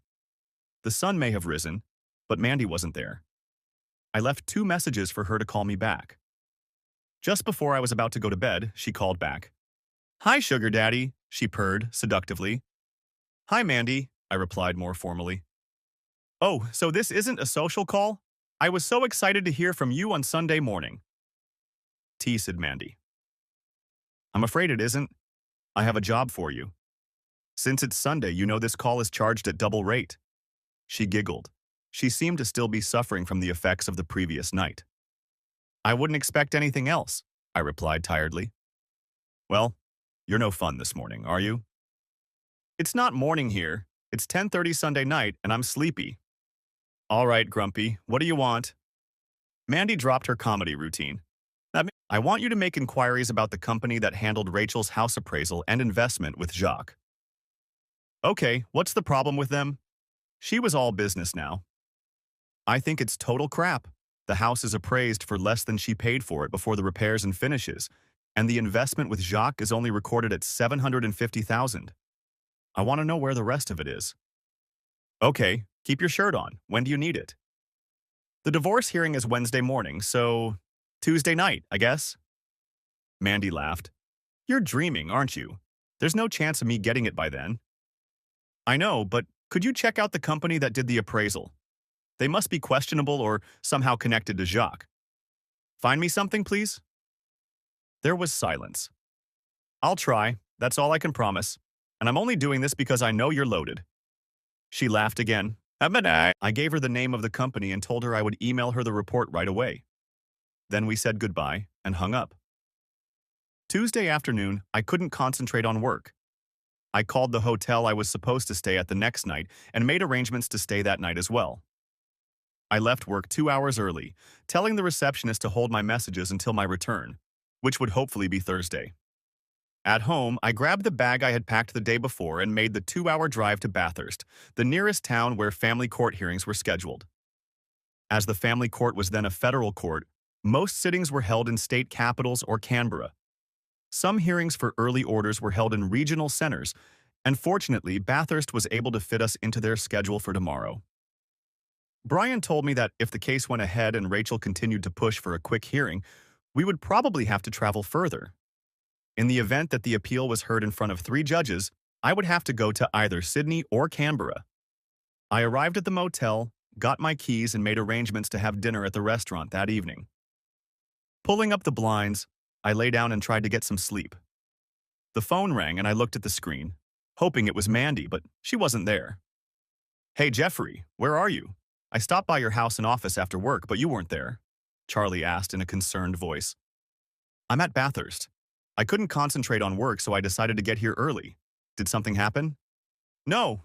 I just wanted to wish you luck, I guess. If this is what you do for those going through a divorce, just wanted to say I'll be thinking of you tomorrow." She was excited, and for once the shoe was on the other foot. "Thank you, that's good to know." A silence ensued, which I tried to break. "How's David?" "Fine, still a moody teenager, but he's okay." There was a noticeable tension in her answer. "I have some reading to do, so I'll talk to you later." I was discounting her, and probably myself as well. On so many levels, I wanted her by my side, but I didn't want to put everything on the line and stay in limbo. "Will you let me know what happens? I mean, uh, will I be able to see you when you get home?" A million thoughts raced through my head, but I couldn't find the words. Jeff, are you still there?" I could sense the panic in her tone. She'd let herself out, she was vulnerable. I made up my mind too. Yeah, just, busy. I'll call you tomorrow night and let you know what happened. Then we can make an appointment." "Great, we'll talk tomorrow," the smile returned to her voice. I lay down and surprisingly slept through my dinner reservation. The room phone rang. It was the front desk asking if I was okay. I replied that I was and asked for something to be brought to the room. After eating, I watched the channels for a few hours, waiting for a call from Mandy, but there was none. I woke up again at 3 in the morning with the TV still on. I tossed and turned for several hours trying to sleep, but the worry about my fate in court kept me awake. Today's day. I don't know what I was expecting, probably something like what's on TV. The judge sitting on the high bench. Lawyers sitting face to face in a large oak-paneled room with rows of empty chairs behind them. Instead, it was like a small conference room with tables arranged in a U shape. There was a kettle and coffee by one wall and a court stenographer setting up recording equipment by another. All very utilitarian, except for a larger, more comfortable chair at the top of the U, which I understood was for the judges. Some court formalities were still observed as we sat across from each other, with Rachel and Jacques studiously avoiding my gaze. The court clerk asked us to stand, and the judge, a middle-aged woman, came in and sat in her comfortable chair. When we sat back down, she opened the folder she'd brought with her and spread the documents in front of her on 2 stacks. "Let's begin," the judge said, looking up at me from the folder. "I take it you're Jeffrey Blake." I nodded, and she shifted her gaze to Rachel. "And you're Rachel," she nodded. "Okay, now this all seems a little rushed. Are you sure there's no chance of us reconciling in the future?" I looked at Rachel, allowing her to make the first move, but her barrister immediately rose to his feet. "Your Honor, I'm Nigel Kerr of the firm of Waters, Anderson, Nelson and Kerr. I will be representing Mrs. Blake in this lawsuit and—" The judge looked at him sternly and waved his hand for him to sit down. I tried to suppress a laugh. I had written down the name of the law firm on my notepad and only now realized what the acronym was. "I know who you are, Nigel. I just don't understand why you're here." Nigel sat down with a disgruntled expression on his face. "For the benefit of all involved, I want to make it clear that this is a non-adversarial hearing. As such, it is conducted by me and usually with minimal participation from legal eagles like you. Indeed, I wonder why you felt it necessary to attend?" The judge gave the barrister a fierce look, then softened it by looking around the tables. "The reason we hold them is to try to come to an amicable agreement between the parties without the expense and time required for a full court hearing. In this way, the judge acts as a mediator between the parties to find common ground. I find that attorneys tend to get in the way. With all due respect, Your Honor, Mrs. Blake has asked that I speak on her behalf because she is not confident in her ability to make her point on the record." They looked like two bulls clutching their horns and glared at each other. The judge shuddered, lowering her gaze into her notes. "All right, Mr. Kerr, but I'm going to ask your client some direct questions and I expect to hear some sort of response from her first." Barrister Rachel sat down with a smug expression on her face. Brian stood up and introduced himself, then sat back down. The judge took a sip of water, then unfolded the first page of notes in front of her. "First, I see that you've only been separated for 2 months." She raised her head and looked first at me, then at Rachel. "That's not such a long time. In fact, it's unusual for you to find yourself in this court without having lived at least 12 months apart. Are you sure there's no chance of reconciliation?" When she finished speaking, she looked at me, so I spoke first. "He's gone too far to be brought back," I said simply and unemotionally. The judge shifted her gaze to Rachel. "It's over." She pulled herself closer to Jacques. "It should be understood that Mr. Blake abandoned his family in France on Christmas Eve." Nigel put in his 2 cents and received a harsh rebuke for his trouble. "Mr. Kerr, it is exactly the kind of statements you can't do without in this trial. I remind you that this is still a court of law and I have the right to hold you in contempt. You have been warned." She grinned, and I was beginning to like this woman. He looked quite chastened, so the judge pulled back one of the folders lying next to her and opened it. "Since the siblings involved in this union are of legal age, this is a matter of property division. I have your statement of position, Mr. Blake, and I'd like to clarify a few things.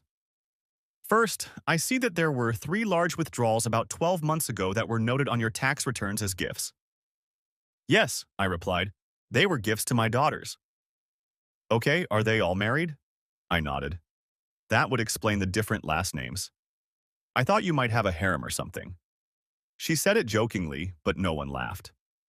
Also, around the same time, another $1.5 million was withdrawn in various amounts that your statement calls loans. I can't find any loan repayments. Can you explain that? "Yes, I have helped several friends with interest-free loans.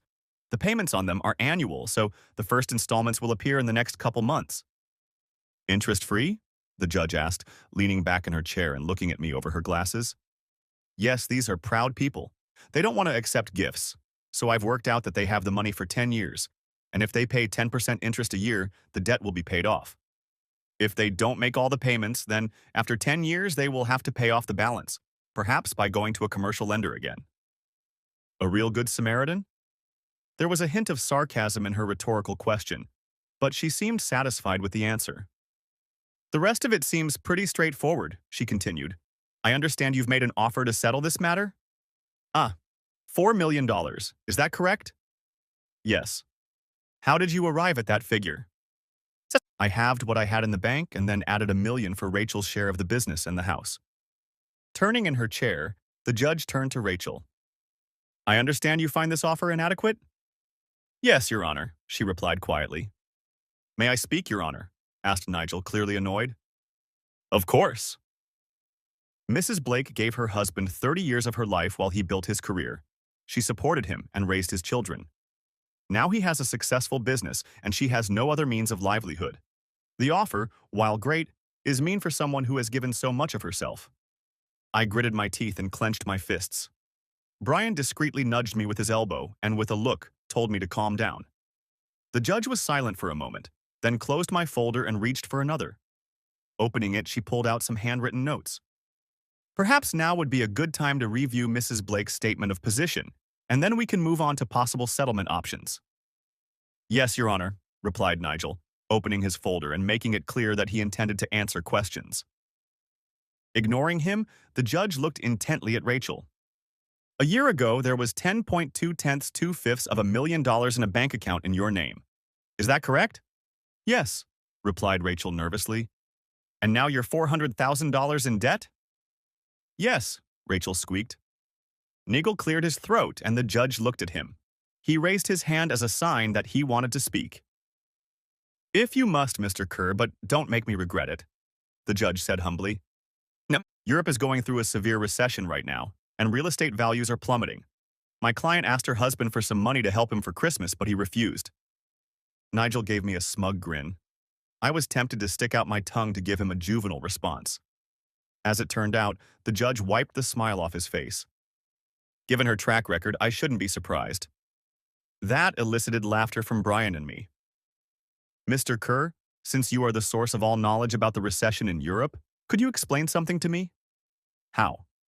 After spending, by my calculations, $1,250,000 on a house that the court got from your client under the sad pretext of a financial statement, it ends up costing less than you paid for it. Nigel glanced down at his notes and shifted uncomfortably in his chair. He was clearly used to acting as an attacker rather than a defender. As I said, Your Honor, the recession in Europe has been very bad for luxury real estate. I know that, but wasn't there a depression when Mrs. Blake was buying real estate? The judge seemed to share my disbelief. I can only base this on the valuation we got from a very reputable valuation company. Nigel took his fallback position. Okay, let's go to 2 payments of $2.5 million each for a 75% stake in an investment company that this reputable valuation firm says is worth only $750,000. $5 million to $750,000? Doesn't that cross the bounds of credibility? I can only refer, Your Honor, to my previous answer, that those estimates were made by a reputable appraisal firm. Nigel felt embarrassed. The judge hummed and closed the folder. She glanced at her watch, then stacked the folders on top of each other again. It's 11 o'clock, and I have another case, so we'll take a break. We'll reconvene in 2 hours at 1 o'clock, and I'll listen to all of your settlement proposals. Mrs. Blake, I suggest you consult with your legal team about the settlement offer, because I think it's generous. The judge stood up and we followed suit as she walked out the door. Rachel and Jacques secluded themselves with their legal team, while Brian and I watched. After a brief discussion, Rachel, Jacques, Nigel, and his junior solicitor left, leaving the solicitor alone with the briefing, who approached us. $4 million is unacceptable. We think 7 is closer to the target. He didn't wait for a response and simply walked out following the others, leaving us with our mouths hanging open. I looked at Brian and he shrugged. At least we know they'll appeal whatever the judge decides. If I'm not mistaken, she won't award anything close to 7. I think we have a couple hours to kill time. Would you like to grab a bite to eat? Oh, yes, especially if you're paying.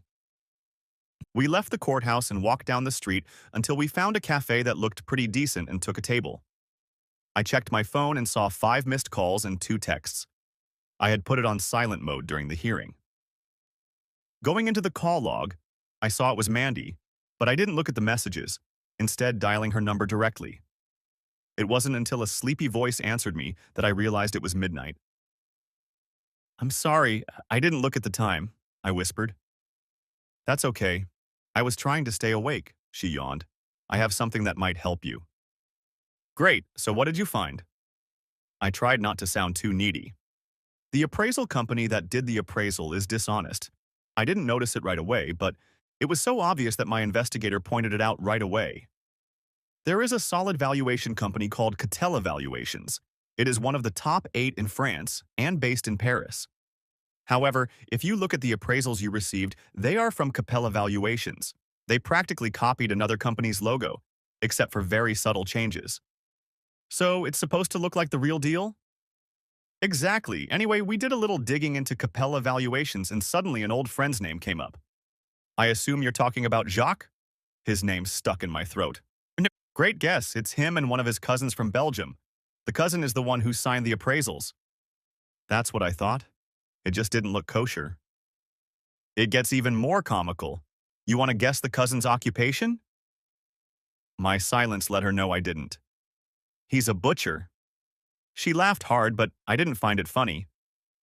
Can you send me the paperwork to prove it? Already sent it. It should be in your mailbox. Damn, I never bought an iPad. I'll have to try to connect to the internet at the courthouse. So did I make it on time? No. Yeah, we had our first hearing at 10 o'clock, but we have to go before the judge again in an hour and a half. How's it going? Good, I think. I looked across the table at Brian, and he gave me a thumbs up. Let me know how it turns out, but next time wait until a reasonable hour. We both laughed, said our goodbyes, and disconnected. I logged into my email on my phone, and Brian looked at me expectantly. Don't leave me in the lurch, buddy. What did your contact find out? It turned out to be just as we suspected. The estimates are off the mark. I have some proof in my mailbox, but I can't print it out. Do you think we could find a place to make a copy? I asked frustratedly, trying to enlarge and read the documents on my phone. You remember Bomber Johnson from high school? I nodded, continuing to fiddle with my phone. He works in the office of one of the banks around here somewhere. I'll try to get in touch with him. Otherwise, we can try the sheriff's office at the courthouse. I wanted to get up from the table, but he gestured for me to sit down. We still have plenty of time. Let's eat first, he said, looking at the menu. We placed our order and I began to devour it, which only frustrated me more as Brian took his time, savoring every bite. The waiter came over to pick up our plates and asked if we wanted the dessert menu. My look advised Brian not to push his luck, and we went in search of the Johnson's bomber. It was a failure, but the kind clerk at the sheriff's office let me use her computer, and we made 3 copies of Mandy's report. It was very detailed and contained copies of various forms and names and a letter from the real appraisal company saying they had nothing to do with it. Documents from the questionable company with signatures from Jacques and his cousin, and pictures of the cousin in his butcher shop completed the dossier. We returned to the meeting room 5 minutes early. The opposition stood waiting at the door. We stopped at an inconspicuous distance.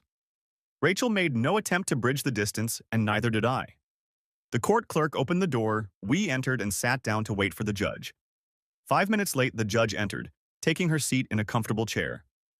Okay, how did the negotiations go? We made a counteroffer and received no response, Nigel said in a superior tone. The judge looked in our direction, we shook our heads and she turned back to Nigel. May I inquire about the offer? $7 million, he replied nonchalantly. The judge exhaled sharply.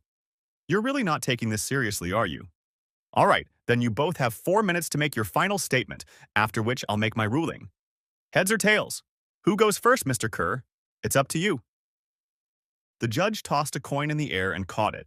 Nigel called heads, but it turned out to be tails. We decided to go second, and Nigel, frowning with annoyance, stood up to make a statement. He spoke at length about Rachel, about her dedication to her family and community, about giving up her career to take care of her girls and do volunteer work. He talked about her desire to see the world and my reluctance to leave Australia. Christmas was mentioned in passing, but the judge's stern gaze prevented that from going too far. Summing up, he said that, given her sacrifices, it would be fair for her to get most of my bank account as she was no longer able to earn a living. I watched this with a detached look, but inside I was seething. I couldn't wait for Brian to get up and hand me Mandy's case. Brian stood up and handed a copy to the judge and Nigel, then began his response. Your Honor, in the last hour we have received this report from an investigative firm in London. We have serious doubts about the credibility of the estimates we received from Mrs. Blake's legal team well after the deadline. Nigel was on his feet in a flash. Your Honor, this report cannot be admitted at this late stage. We have no way of verifying the validity of all the assertions contained within it, he bellowed. The judge did not open the folder and eyed it suspiciously. If this were a jury trial, I would never allow new evidence to be introduced without an opportunity for the defense to test it. However, I'm a judge and I think I can be fairly impartial, and I have enough experience to know when I'm being deceived. Your Honor, you're giving us grounds for appeal, whined Nigel. I am well aware of that, and have been since I noticed your behavior at this hearing. Besides, I'm very interested in reading this, since I believe that… The judge held up Rachel's financial statement, as such an incomplete document that it borders on falsification. I'll allow it, if only because I want to know what it says here. Please continue. She waved her hand in Brian's direction. Brian went through the entire text. Similar names, a letter from a real estate appraisal company, then pictures. At the end, he said the $4 million offer still stood, but 7 was ridiculous. When he sat down, the judge went over the file one more time, then leaned back in her chair and folded her arms across her chest. She gave both sides a cold stare, then leaned forward and made a few notes. Thank you for the summary. It confirmed what I've been thinking about this case. It seems clear to me that the preparation for the hearing was at the very least careless and sloppy, and at worst willful negligence bordering on perjury. As she uttered this reproach, she looked directly at Nigel. He opened his mouth to say something but closed it again, remaining mute. Fortunately, I was able to get a clear picture from one of the parties, and that greatly influenced my decision. I came to the conclusion that a division of financial assets did occur when the money won in the lottery was divided into equal amounts between the two spouses. Rachel sighed as she realized the implications of that decision. The only other assets to be determined are the family home in Australia and the accounting business. Given the value of these assets, which the other party has not attempted to dispute, it is my opinion that Mr. Blake should pay Mrs. Blake the sum of $1 million. Also, Mrs. Blake must pay annual alimony of $50,000 until her death, or until she creates another relationship in which she lives with her partner. Rachel was crying quietly. Jacques stood with his hands in the air, muttering what I can only assume was a French swear word. The lawyer tried to comfort her, but the noise only got louder. Brian patted me on the back, but I knew this wasn't over. Nigel stood up. Your Honor, thank you for your attention. Sarcasm dripped like molasses from his opening statement. However, I must tell you that we intend to appeal this decision to the family court, as we believe you have made several clear legal errors, as well as showing extreme prejudice against my client from the outset. That is your right. But I feel I should warn your client that there is $4 million on the table without the additional expense of a full hearing, and in my view, the chances of a better outcome are slim. The judge looked past the barrister at the still sniffling Rachel. We ask that you execute your order for payment so that my client has money to live on until the full court hearing. Nigel continued, seemingly not noticing that the judge was addressing his client. Mr. Blake, you have 14 days to comply with my order to pay $1 million. This amount will be factored into any future judgment. Mrs. Blake, if I may be so bold as to suggest that you should be more careful with that money than you were with the previous $10 million. This brought on another bout of tears, whereupon the court clerk asked everyone to stand up. The judge removed himself and the recriminations began. Rachel and Jacques were conferring intensely with their legal eagles. I looked over at a glowering Brian. Round 1 is on us, he said with a smile. Do you have money in the bank? Yeah, who are we going to pay? Them? I looked at the increasingly animated discussion at the other end of the room. Not directly. We'll give it to the court, and then they'll transfer it. Then there will be no doubt that the money has been received. Should we offer the $4 million again? I wouldn't be in a hurry. They know where you are if they change their minds. We left and finished the paperwork at the front desk. The sun had set and it felt like a cold south wind was coming. Ominous dark clouds loomed over the hills on the outskirts of Bathurst. I wondered if this was an omen for my future. After shaking Brian's hand, I headed for my car, intent on getting home before dark. At dusk, kangaroos on the road could be a bitch. On the way, I replayed the day's events in my head. God, how I wanted everything to be resolved today. I dialed Brian's number on my phone, and soon the sound of dialing filled the interior of the car. "Didn't we just say goodbye 30 minutes ago?" came Brian's voice over the Bluetooth connection. "I've been thinking, maybe I should just shell out $7 million to make it all go away." "No way. If you do that, they'll appeal and demand 10. You have the upper hand. Don't let them even make a peep." "Okay, I just didn't enjoy today, you know?" I struggled to find the words to express my desire not to go back to court. "Don't worry, buddy. You won today. It could have been a lot worse. Go home, have a beer, and celebrate." The phone disconnected. I was alone with my thoughts again. Perhaps this was exactly what I was dreading, coming home to a dark, empty house. Not the best place to celebrate. I continued driving in a somber mood, wondering how things had gotten to this point. I got home before 5, so I stopped by the office to see if anything required my attention. While I was gone, everything went according to plan, so after quickly checking messages, I headed outside to get something for dinner.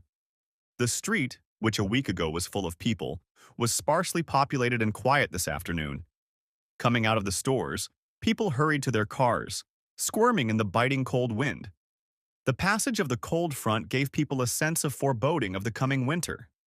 And all this despite the fact that the temperature was still a pleasant 19 degrees Celsius.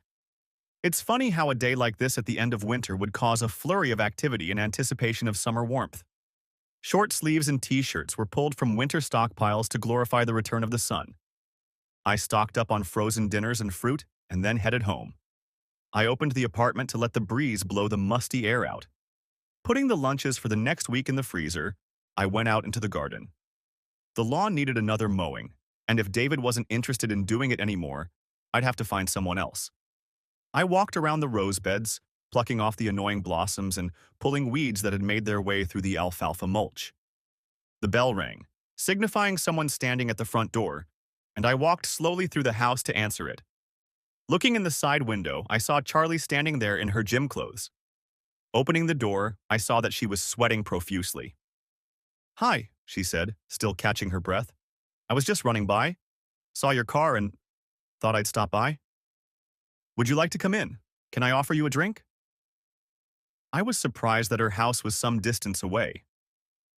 "Guessing my concern," she reassured me. "No, I'm fine. I just came from the main street where I had a gym class. I just underestimated how steep the hill was to get up here." "Then come on in," I urged. "No, I don't want to intrude. I just wanted to see how you were doing today." Charlie stepped aside and leaned against the door jamb. "Unfortunately, it was only the first round. My lawyer assured me we won, but as they say, it's not who wins the battle, it's who wins the war." The tension must have been reflected on my face or in my demeanor. Charlie stepped inside next to me and put her hand on my shoulder. Suddenly, the urge to hug her overwhelmed me, and I enclosed her in my arms. And I don't know if it was the pressure of the divorce or the contained frustration, but I jumped on top of her and we went into the bedroom. After a while, Charlie made one last inspection to make sure her clothes were in place, then opened the door and left without another word. I was excited, embarrassed, worried, and saddened. Over the next 2 days, I experienced a myriad of emotions. I tried to call Charlie, but always went to voicemail. Over the weekend, I drove by her house, but her car was gone and she was locked out. On Sunday, I rummaged around in the garden, mowing and weeding, feeling generally miserable. Monday at work, an email arrived from Brian asking me to call when I had a chance. I wasn't busy, so I called right away. "What's up?"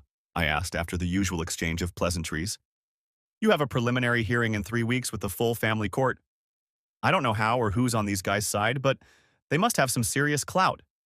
Usually these cases drag on for months. Never mind, I replied cheerfully. I want to get this over with. What's a preliminary hearing? It's an appeal, so the judges have to decide whether the grounds on which the appeal is based are valid before they allocate time to hear all the arguments, explained Brian. And what are those grounds? Basically what Barrister Rachel said at the end of the other hearing, that the judge was wrong to apply the Financial Separation Act prematurely, and that she was biased against their client. What does full court mean? Just 3 judges, one of whom is either the chief judge or the deputy chief judge. So what do? Nothing, we just show up and watch. They've filed an appeal, so they'll have to argue their point. If it passes, then we'll move on, since the next hearing will have witnesses and experts and everything else. I can help with the organization, but it's better to get a barrister to conduct the hearing. Shit! Why doesn't she just take the money I've offered her and run away? Half shouted into the phone, my desperation making itself felt. Greed, Brian replied more measuredly. Pure greed, and probably not just on Rachel's part. Waters, Anderson, Nelson, and Kerr know how many zeros will be in the final tally, and they want a big chunk of it. Assholes, said I with feeling. Keep your shirt on, Jeffrey. We're still in the box. Okay, I'm sorry, I just don't see why this has to turn into a war. I'm afraid that's not uncommon in family law. Damn lawyers, said I, half-jokingly. This seems like a good time to end this conversation. We'll talk later, Jeff. I leaned back in my chair and contemplated what was going on. I didn't like it. I'm not a control freak, but I like being able to plan ahead, to know where I'm going. The consummation of my marriage seemed farther away than ever. Financially, I still had a trump card in the form of the money my sister had, but everything else seemed to be in flux. And then there was my personal life. I was coming home to an empty house, staying home and becoming more and more isolated. Charlie, Charlie, Charlie, Charlie. Gorgeous, lively, fun, and seemingly with as much baggage, maybe more, than I had. Maybe I should have just retired and traveled with Rachel. Better that than that. Jacques wouldn't look in on me if I wasn't coming home for work. Things might have been different. I could have controlled Rachel's spending. I gave myself an uppercut. Wake up, Jeff. It's all gone wrong before this. It's time to pick yourself up and move on. It was all in the past and nothing could be changed. I should be concerned about the future. Right, I said out loud to myself. What's done is done. It's time to start moving on. I pulled a notepad out of my drawer and wrote numbers on one side of the page. At the top, I wrote priorities. Number 1, Charlie. I liked her. Hell, maybe even more than I liked her now. I was going through a divorce soon, so I wasn't going to die thinking about it. Number 2, get out of the family home. Sell it, rent it out, maybe even burn it down. Too many memories, too much work. I'll try to find something smaller, more modern, and easier to keep clean. Number 3, get out and do what I want to do. Yes, I like the job, but really, I was only using it as an excuse to be away from Rachel. I had a good team here who could run this place with their eyes closed. Time for some fun. Barramundi fishing in the Kimberley, snow skiing in Canada, scuba diving on the Great Barrier Reef. So many possibilities, of course. If priority number 1 works out, I may have to clip my wings a bit. That was enough to get me started, so I left the list at 3. I went back to work, stopping every now and then to think, dream, and smile for the first time in a long time. At the end of the day, I hurried out of the house to get to the nursery before it closed. Our little town was too small to have a flower store, but it had a good nursery that grew plants on a large scale for wholesale to other nurseries. There was a small retail store in the home of the nursery owner where you could buy merchandise for cash. I drove there and bought a potted red rose that still had flowers on it. I drove to Charlie's house again, but she wasn't there. Dialing the number, I expected to see voicemail, but at least it rang this time. She answered on the 7th ring, and after exchanging greetings, I suddenly realized I didn't know what I wanted to say. About the other day, I just wanted to say, Thankfully, she broke into the conversation and saved my pathetic attempt to talk. Can we talk later? I'm just busy, Charlie said in a quiet voice. Yeah, sure. We're still, you know, friends, aren't we? I asked in a pleading voice that must have sounded desperate. Yeah, we just need to clear some things up. I'll try to come back later this afternoon, okay? She was very deliberate, choosing her words carefully. Yeah, great. I'll be here. Uh, waiting. Not like last time. I'll be on my best behavior. I hissed. You'd think English was my second language. I got the beginnings of a giggle, but she suppressed it. Goodbye, Jeffrey. Running home, I showered, changed my clothes, looked in the mirror, and changed again. After tidying up, I put a bottle of wine on ice and sat down to wait. I flipped through the local newspaper lying on the front lawn, read a few emails on my iPad. An hour and a half later, I had given up and was cooking a frozen dinner in the microwave when the doorbell rang. I almost broke into a run, but managed to limit myself to a brisk walk. It was Charlie, and she was holding a white rectangular box. Opening the door, she smiled hesitantly at me, and I stepped back and let her in. We walked into the kitchen and she placed the box on the table. She opened it and turned it towards me. It was a cake. Said, "It's a peace offering. I'm sorry I haven't returned your calls." Charlie lowered her eyes nervously. I pointed to the rose on the dining room table. "This is my peace offering, and I apologize for attacking you that day." We stood on either side of the kitchen bench.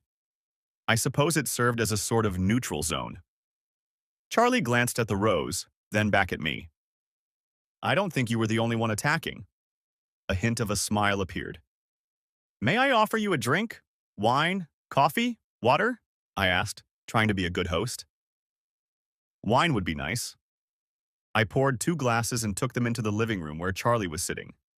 Handing her 1 glass, I wasn't sure where to sit. Instinct told me to sit in one of the chairs across from her, but I overcame my common sense and sat next to her. "I need something. I want—" We both started to speak, then stopped, and I held up my hand. "Can I go first?" I asked, realizing that I needed to speak first so I wouldn't chicken out. Charlie nodded. "I just want to say that I've been doing a lot of thinking the last few days. I like you a lot, even more than a lot. I've been looking for excuses, my messy divorce, the fact that you're recently widowed with a teenage son, and the age difference, but I've decided it doesn't matter. I don't want to miss the chance that we could spend the rest of our days together because of a what if." Charlie put her hand on mine. She smiled and I felt tears come to my eyes. "You're a beautiful woman, and you deserve better than a boring old accountant, but I want you to give us a chance because I think we could be great together." The tears didn't come, but I still wanted to cry. It seemed like the biggest thing I'd said about my feelings to another person in my entire life. "Are you done?" asked Charlie, and I nodded. She reached out and put her hand on my cheek to comfort me. "Ever since John died, I haven't had any feelings for any man. The thought of being with someone else seemed like the height of betrayal to me, and even worse to my son. Last week, a lot of things I had been trying to suppress came to the surface. It scared me. It really scared me to death. I needed to get away to collect my thoughts, so I took David and we rented a cottage in a caravan park on the coast. He was so furious." A sad smile played on her lips at the memory. "He had some sporting event he wanted to go to. That's when I realized that David has more of a life than I do. I just work, cook, and clean for him. Take him wherever he wants to go, and what about me? That day you took me to the races? It was the first time I'd done anything for myself since John died. Did you know his clothes are still in the closet in our room?" I shook my head. She was getting more and more upset. I wanted to hug her, but I think she needed to talk it out. "That's what I did today. I took another day off and went through his clothes, sorting them into David's pile, the charity store pile, and the junk pile. It was hard, but I found something. A letter he must have written before he went into the hospital for the last time." She pulled the crumpled note from her pocket. Tears ran down her cheeks as she held it out to me, and I took it and opened it. "My dear C, I said, I put this in my closet for you to find when it was time to move on with your life. I didn't want to give it to you because you might think I had given up.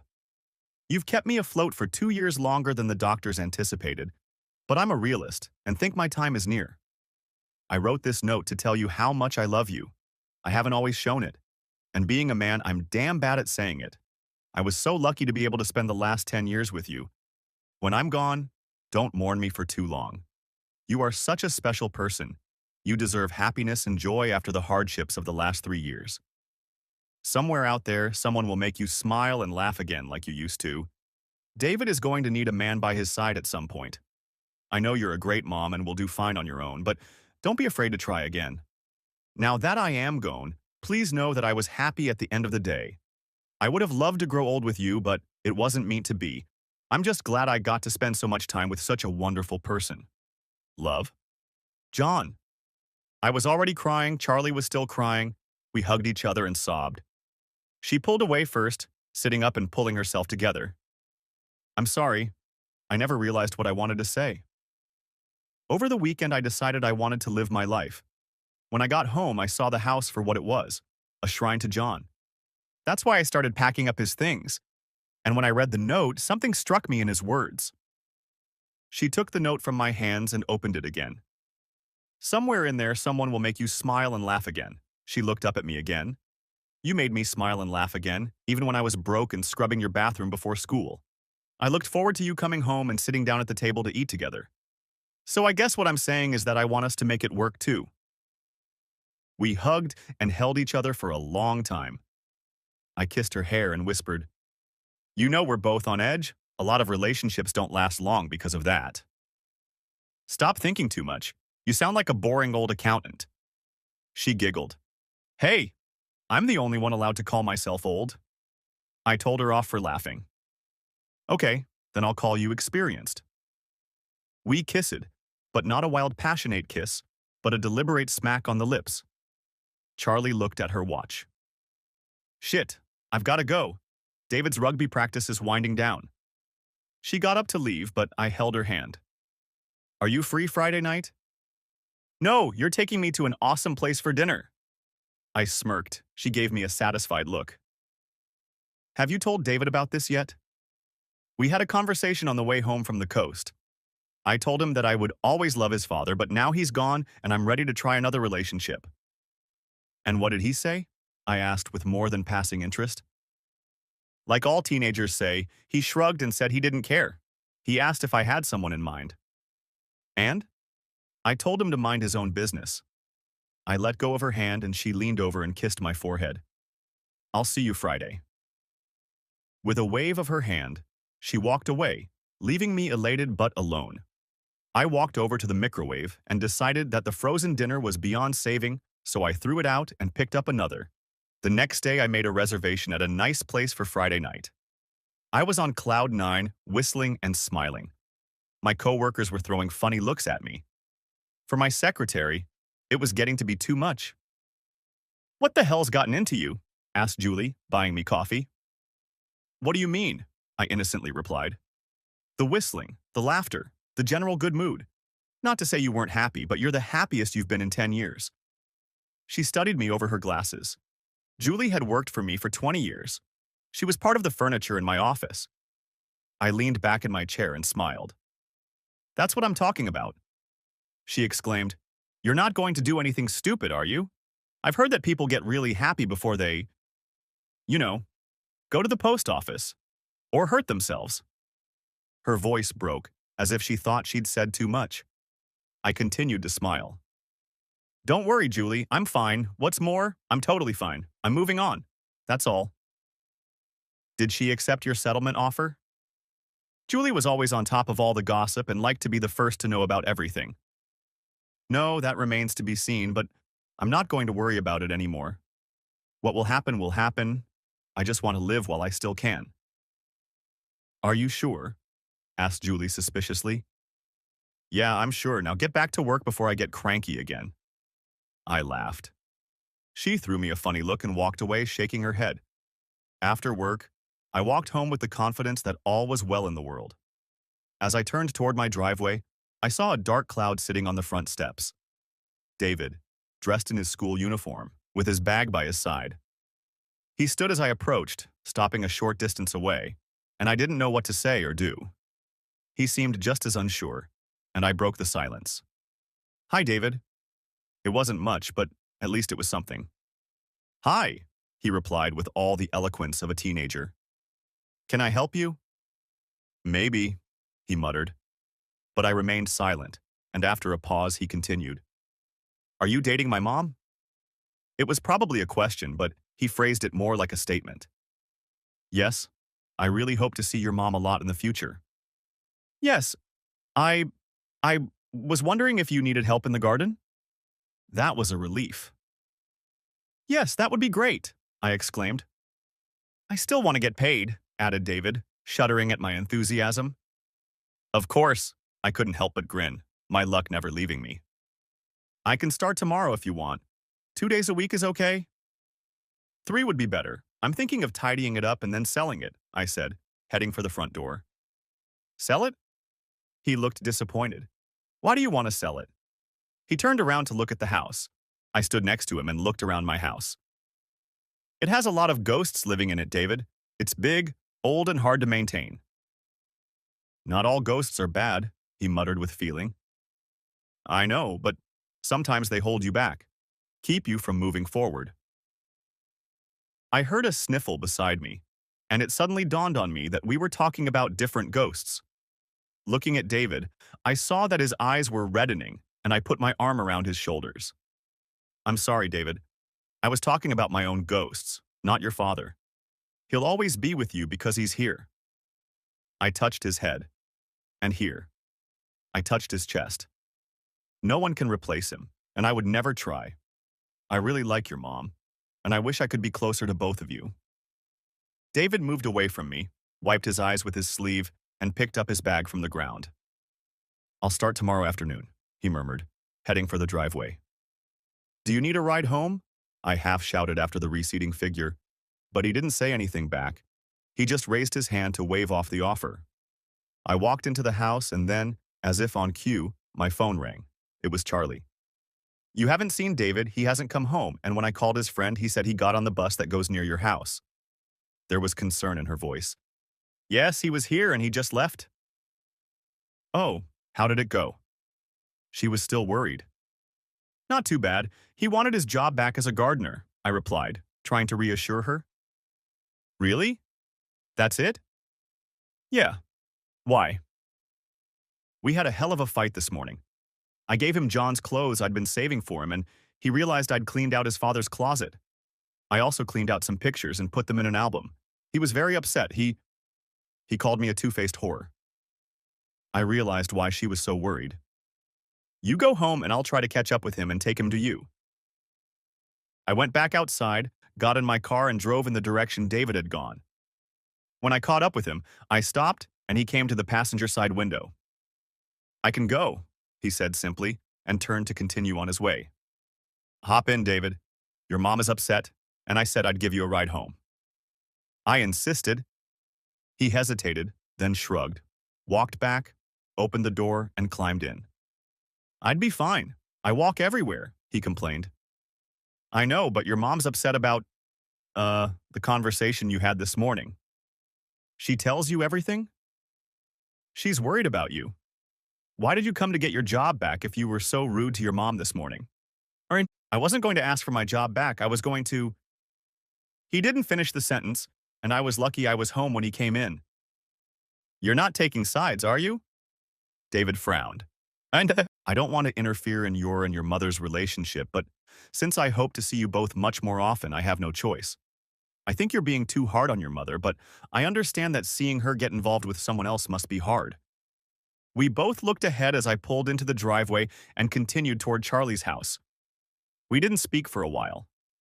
When I turned onto the road where Charlie's house stood, David spoke again. Life can be a real bitch sometimes, he exclaimed. Yeah, I agreed.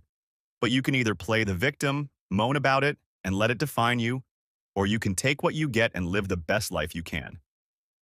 Is that why you're selling the house? Well, I'm just thinking about it, but yeah, I suppose it is. We pulled up in front of Charlie's house and she appeared through the front door. Do you want me to stay or go? I asked David, looking at my mother approaching. You should probably leave. I think I have a lecture waiting for me. You're lucky it's only that. Yeah, I guess so. Thanks for the ride. I'll see you tomorrow, he said as he got out of the car. I heard his mother say, "Inside, young man." Then her concerned face appeared in the passenger side doorway. "Thank you. Will you come in?" continued Charlie uncertainly. "No, it would be better if I stayed back. Don't be too hard on him. I think he regrets this morning." "I suppose I'll find out, but are we still going out Friday night?" "The restaurant is booked and I'm already drooling," I said enthusiastically. "For the food or for me?" asked Charlie with a dazzling smile. "Take your pick." "Get out of here before I arrest you," said Evan. "How did you guess I was thinking of something illegal in some states?" I asked with a laugh. "Get out now, before I make you go inside and be a ref." Charlie closed the car door and waved at me with a smile. For the next 2 days, David came over to my house after school. He did light gardening chores, mowing, edging, and raking leaves. Apparently, he and his mother had made a truce. I didn't ask, he didn't tell. Before he left Thursday night, we discussed what else needed to be done. I really wanted to repaint the garden fence, and also wood-clad the windows on the outside of the house. David agreed, and we made a list of what would be needed to get the job done. I was about to drive him home when my cell phone rang and my sister's name popped up on the screen. "Excuse me for a second." David nodded and walked over to the car. "Hey sis, what's up?" I asked with some trepidation. "I was just contacted by an associate of Waters, Anderson, Nelson, and Kerr. They have a court order, and I'm supposed to testify regarding miscal peti lentid." "Shit," I spat. "Well, I suppose that's to be expected. Did you find the phone records?" "Yes, I have all of those. I'll meet with them next Monday," she replied nonchalantly. "Do you want me to get my own lawyer?" "No, I'll have my own lawyer. It will look more suspicious if I have yours." "Don't worry, brother. I can handle those legal types myself." "Okay. Is everything else okay?" "Yeah, sure, but I gotta run. I'm late for gym class. I'll call you over the weekend." She disconnected, leaving me anxious and worried. I walked to the car where David was waiting for me in the passenger seat. "Is everything okay?" asked David as I got in. "Maybe, but it's just a family thing, so you have nothing to worry about," I replied, brushing off his concern. "Wait a minute. Doesn't this concern me?" David reacted more negatively than I expected. "Oh, yeah, I guess it does concern you. It's just news about the upcoming separation appeal hearing." "Bad news?" "I hope not, but I'll know more in about 11 days. I don't think he was satisfied with the answers, but he spent the rest of the drive home calmly. Charlie was at a staff meeting, so she wasn't home when I dropped David off. I texted her to make sure she was still okay for the next night, and she replied that she was looking forward to it. On Friday morning, I met Brian during the morning tea break to inform him that the opposition were looking at miscal poti lentid. "Look, Jeff, if you stick to your side of the story, you'll be fine. You were still living with Rachel at the time, so they'll have to prove that you planned the whole thing long before to claim you were hiding the money." He threw me a questioning look. "Did you ever mention giving money to your sister?" "No, she and Rachel didn't always see eye to eye, so I wasn't going to get into a fight. Besides, I did try to hide the money, but not for a future divorce, just so Rachel couldn't divert it to some extravagant scheme," I explained. "It's best not to admit it in court, Jeff. It won't go away." "I wasn't going to say that," said I, defensively. "Okay, have your sister's attorney send me a copy of her deposition when it's ready, and we'll go over it next week." The rest of the weekend, I was preoccupied with the deposition. There was a brief respite at dinner with Charlie on Friday night, but I was distracted and she picked up on that. I explained that the divorce was going through a rough patch, and she didn't escalate things any further. David came over Sunday afternoon to start painting, but I mostly stayed home. Monday morning, I had a hard time concentrating on work, and at lunchtime, I sent my sister a text message wishing her luck. By 3 o'clock, I was climbing the walls. I didn't hear from my sister until 5, and by then I was considering getting in the car and driving the 3 hours to town. After the formalities, I got right down to business. "What's wrong?" I asked, trying not to get too excited. "Nothing much, big brother. It only took 30 minutes. "Why didn't you call sooner?" I asked, unable to hide my irritation. "It was just a deposition, not a cross-examination. They just got my version of events, and then no doubt they'll try to find a gap or frame you if the case goes to a hearing." "I know that, but what were they asking about? Do they know about the 10 million? My voice was becoming shrill. Calm down, Jeffrey. Of course they know why you think they questioned me. They asked how we arranged to buy the ticket. I said you had called and showed them the log of incoming calls. Then they moved on to the money in the company and wanted to know how it had increased over the last 6 months. I showed them the records of my transactions and they left. I see, so no questioning then? No, it was very businesslike. They got my history, copied my paperwork, and left. Can you send a copy of the transcript to Brian? Already sent it, Jeff. It should be in his mailbox. I have to fly to my big brother's house. I'm going out to dinner tonight. Bye. She disconnected, and I grabbed my coat and headed out the door and headed to Brian's office. Unfortunately, he was in court that day and didn't return, so I had to wait until the next morning to read the transcript. Brian was happy with my sister's answers and felt that our position was defensible. I was a little happier, but still wanted it all to be over. So, on Wednesday and Thursday, I had dinner with Charlie and David. We went back to our old routine. David would work at my house after school, and Charlie would come over later with dinner. Things were a little different. Charlie and I could feel the beginnings of our relationship. It was different the second time around, especially with the boy in the center. Oh, Charlie giggled. Looks like I should organize a sleepover for David this weekend. Sounds like a great idea, I replied enthusiastically before kissing her again. Maybe you'll be too busy with your divorce. Maybe we'll leave it until it's over. No way. If you don't stop this, you'll end up at the door again. Promises, promises, Charlie laughed, breaking free from my clutches. I'll let you know how I get on this weekend. She waved me off and left. The next day at 10 o'clock, my secretary came in and said Charlie was outside and wanted to see me. The dreary day brightened until I saw the look on her face. She had an envelope in her hand, which she held out to me. I recognized the logo in the upper left corner. They were wankers. They wanted her loan application. During the rest of the day, other friends of mine who I was helping called, as they too had received letters. A caravan is coming to town next week for a deposition, and they were all asked to come to a conference room at the local ex-servicemen's club on Tuesday. Some of them, including Charlie, feared that what I was doing was illegal.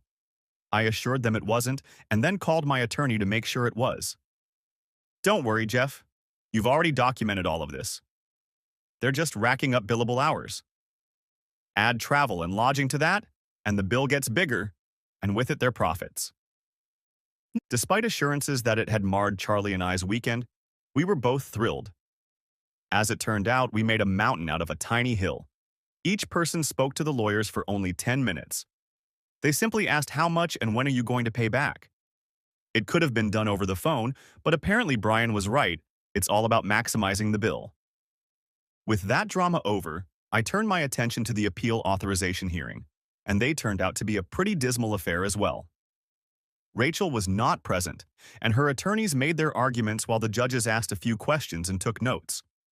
When the chief judge asked if there was anything else, Mr. Kerr asked to expedite the case because their client was in dire financial straits. The judge on the other end, a lady in her 50s, cleared her throat before replying. Mr. Kerr, your client has a house, excuse me, a villa, in the south of France, and 4 weeks ago he received $1 million. Many others before this court would envy her precarious position. I couldn't help myself, I had to giggle. The Chief Justice looked at me spitefully, waiting for me to stop before replying. Okay, Mr. Kerr, we'll take that under advisement. He tapped his gavel and asked the clerk to read out the title of the next appeal to be heard.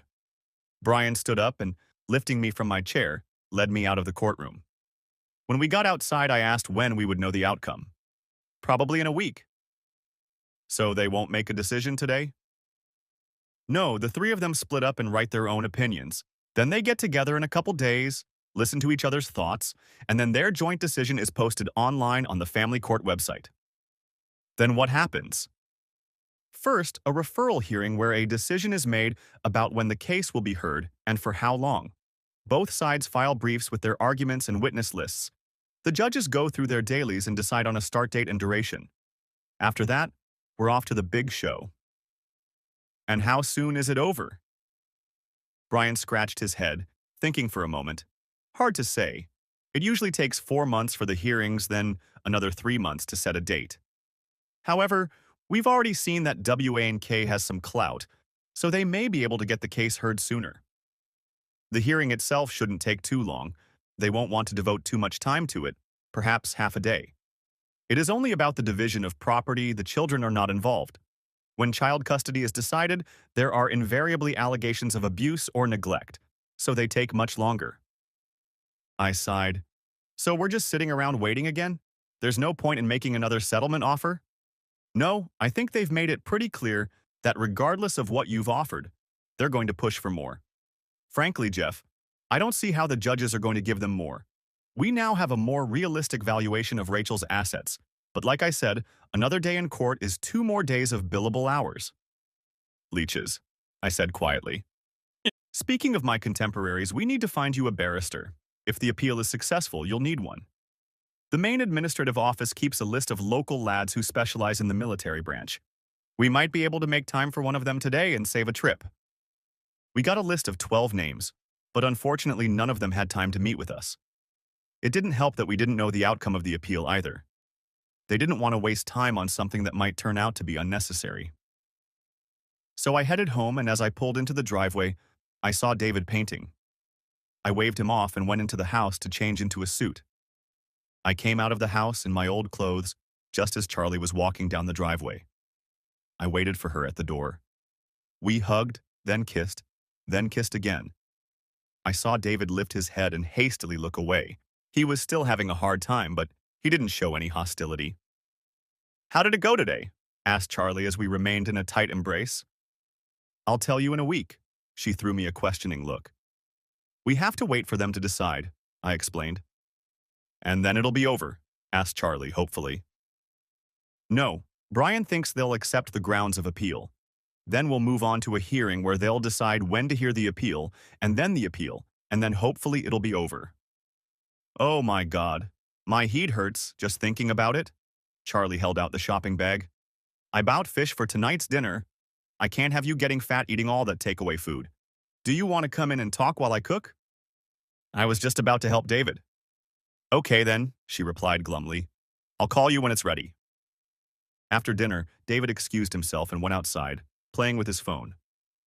Charlie got up and started putting the plates away. I helped carry them into the kitchen. Charlie was about to start packing the dishes into the dishwasher when I stopped her. "Why don't you move in with me?" Charlie looked unsure. "Come on, you're here a lot anyway. I feel like I'm taking advantage of you." "Are you taking advantage of me, or do you want to take advantage of me even more?" She got very defensive. It wasn't the reaction I was expecting. "Come on, I thought—" Charlie interrupted me. "You thought you'd like it if someone cooked, cleaned, and did your laundry for you?" "No, that's not it at all." "Oh, I forgot, maid by day and whore by night." "Of course not. I never would have thought that. Come on, Charlie, where did that come from?" I was shocked. Charlie sighed. "I'm sorry, maybe that was a bit harsh, but I'm not your wife, Jeff. I feel a little unappreciated. I cook a lovely dinner for you, but I get no thanks and hardly any help. You're supposed to court me.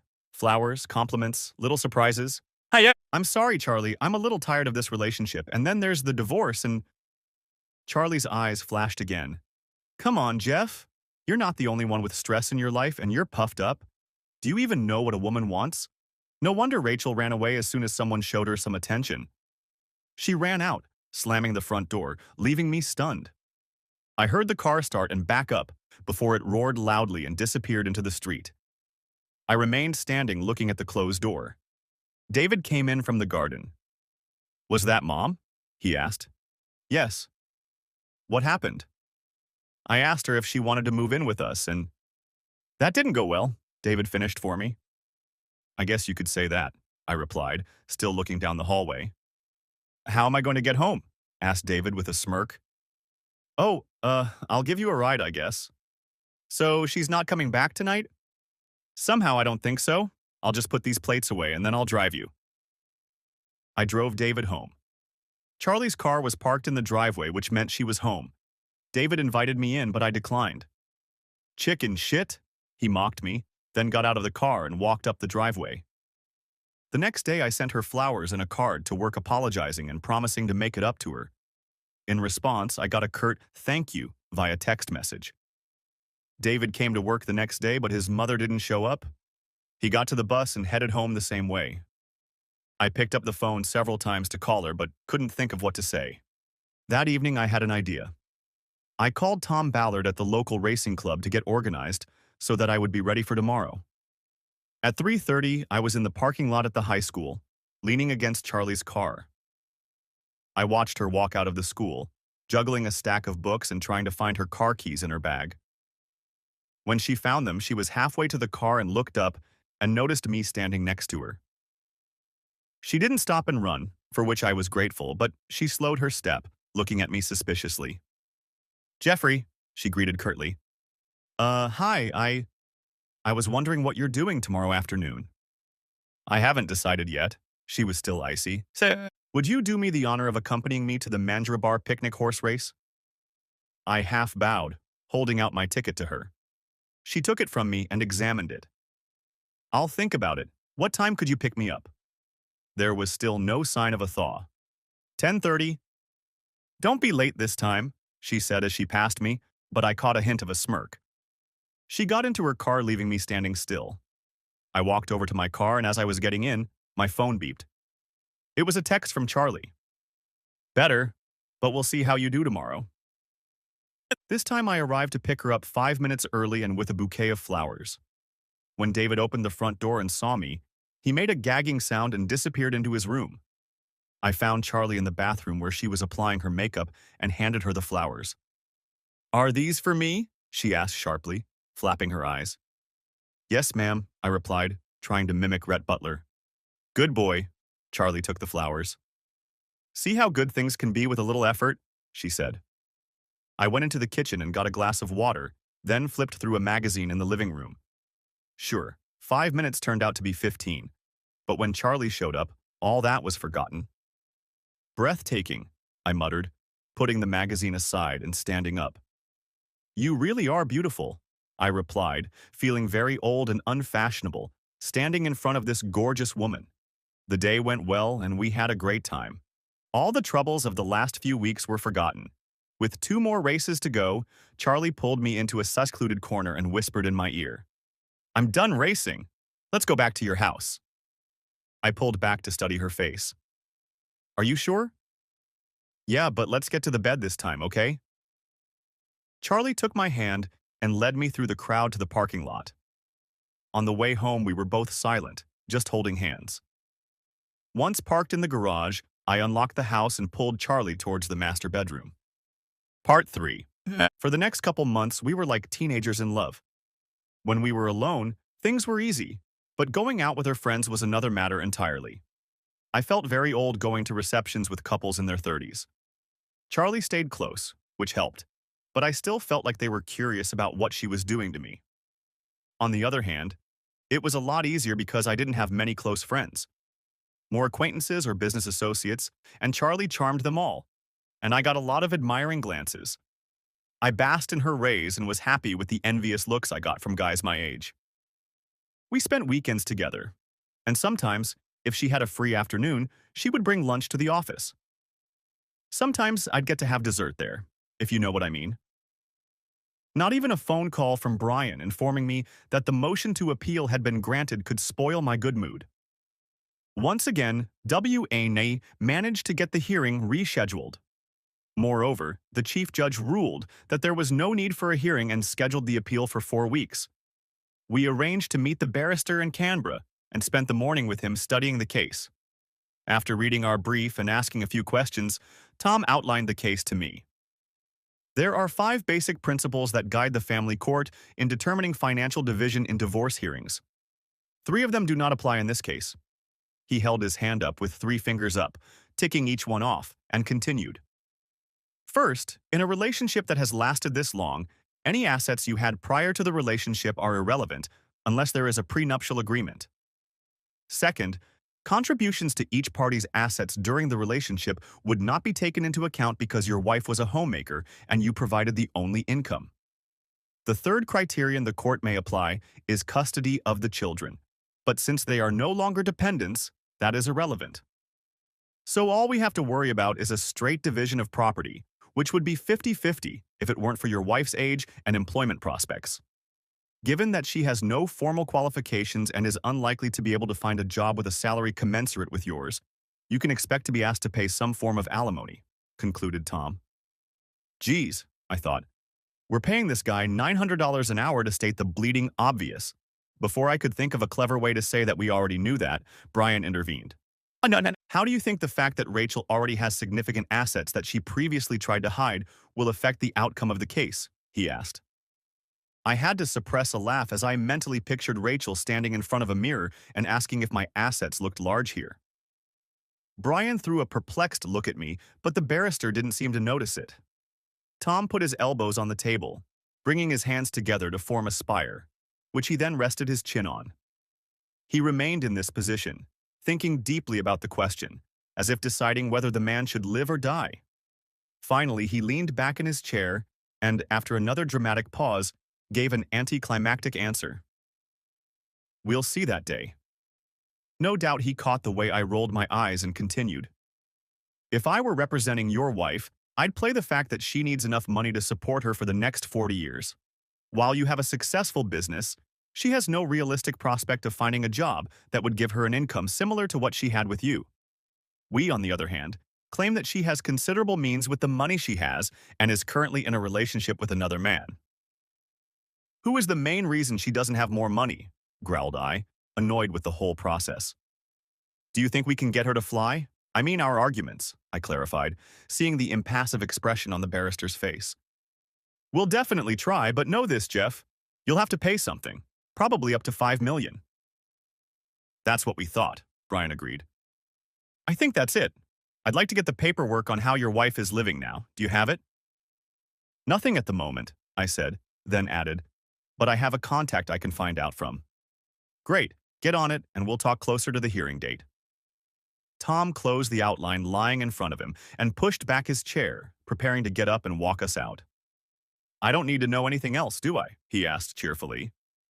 I was about to stand up and was about to say no when Brian spoke. Yes, actually, there is. I looked at him with a blank face. You better tell him about the other 10 million? I sat back down as Tom muttered, What other 10 million? I mewed, trying to think of how to say it. I actually won 30 million, but I gave 10 million to my sister. She was part of your family syndicate? Asked Tom suspiciously. Well, we didn't have a family syndicate. I'd never bought tickets before, and it was just a fluke. You won the first time you bought a ticket? Tom snorted incredulously when I nodded. That's a fabulous story. They're going to have a day of glory. Is this here? He asked, pointing to the outline. Do you have proof that your sister was involved in buying the ticket? Yes, I called her before the purchase. I have a call log from my phone and hers too. Also the lottery ticket stub with the date and time 5 minutes after I spoke to her. I'm an independent director of the investment company we set up for her, and it's on the list of companies I work for. So you are a director of a $10 million company that you created for your sister after you won $30 million. I went on to explain that I was an independent director of many of the companies I worked for as an accountant.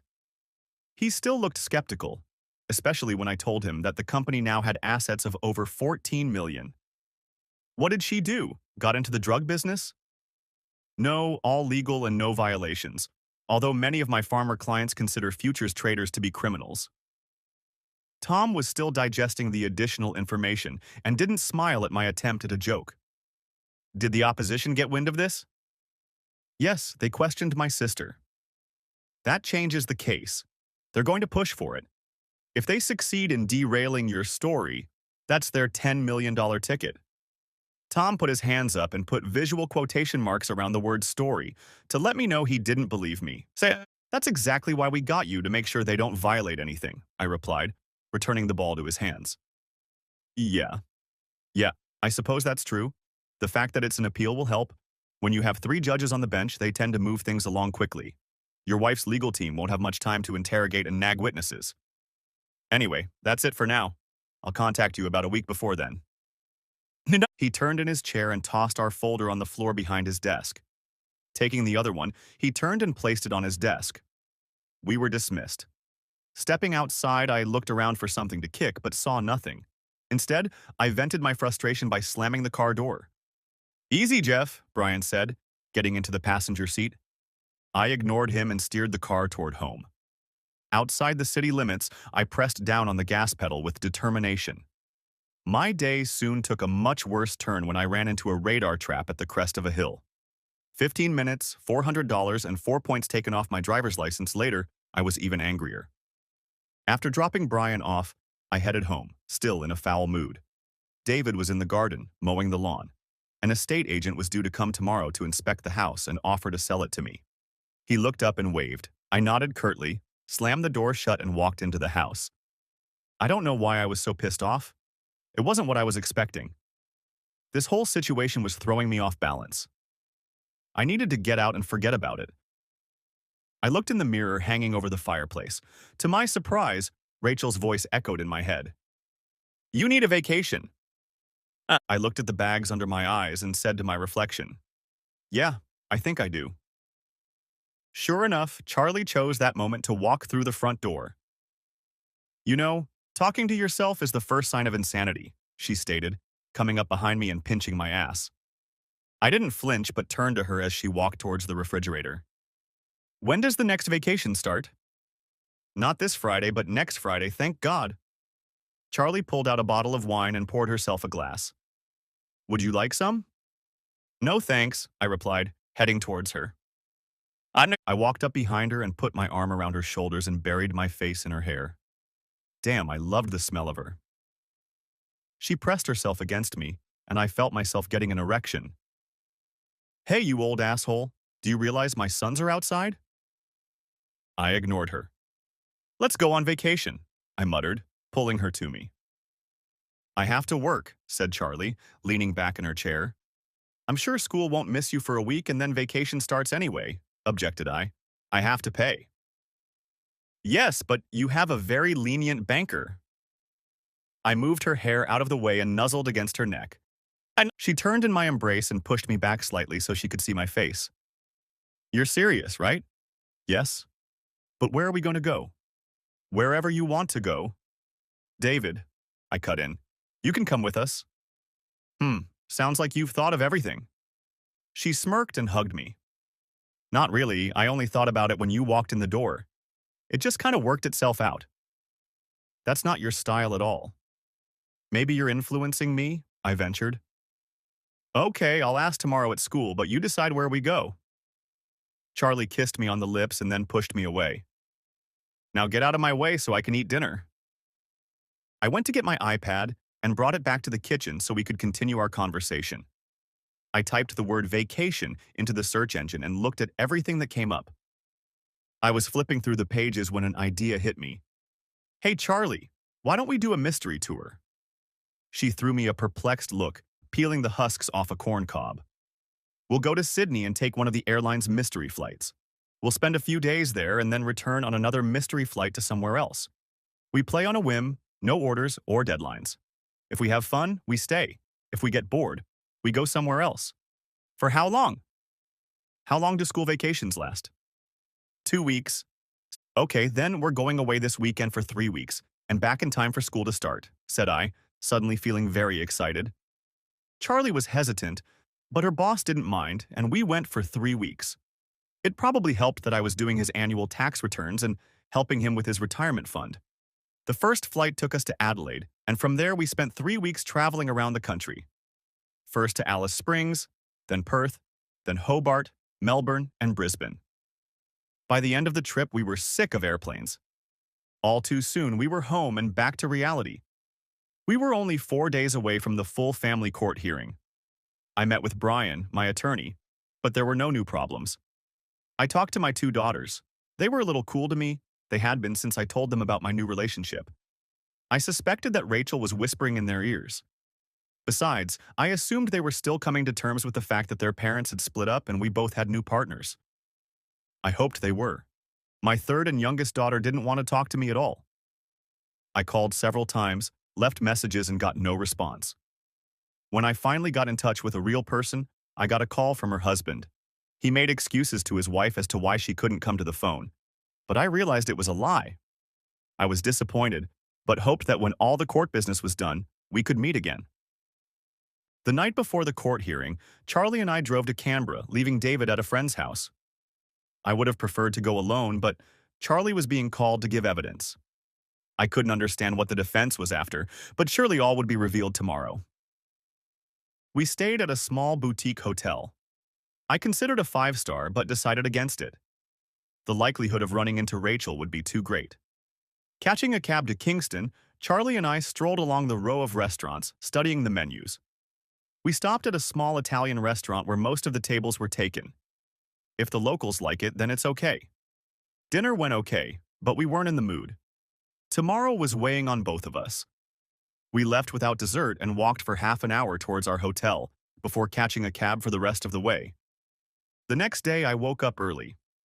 Amidst the hustle and bustle, we found a quiet coffee shop and took a table to have breakfast. My sister had called and was going to meet us, so we just drank coffee while studying the menu. A shiny new red Audi convertible pulled up to the coffee shop, and my sister got out of it. As she stepped inside, I waved at her and she walked over. "Hi, Jeff," she said, smiling broadly and taking off her sunglasses, then gave me a hug. "Hi, Jackie," she looked at me, then at Charlie. "Oh yeah, Jackie, this is my, uh, girlfriend, Charlie. Charlie, my sister, Jackie." "Hi, Charlie. Jeffrey has told me absolutely nothing about you, so I'm going to be asking a lot of questions," said Jackie jokingly, shaking Charlie's hand. "I know how you feel. I thought he was an only child until this court case," Charlie agreed. The girls sat down and barely took a breath for the next 30 minutes.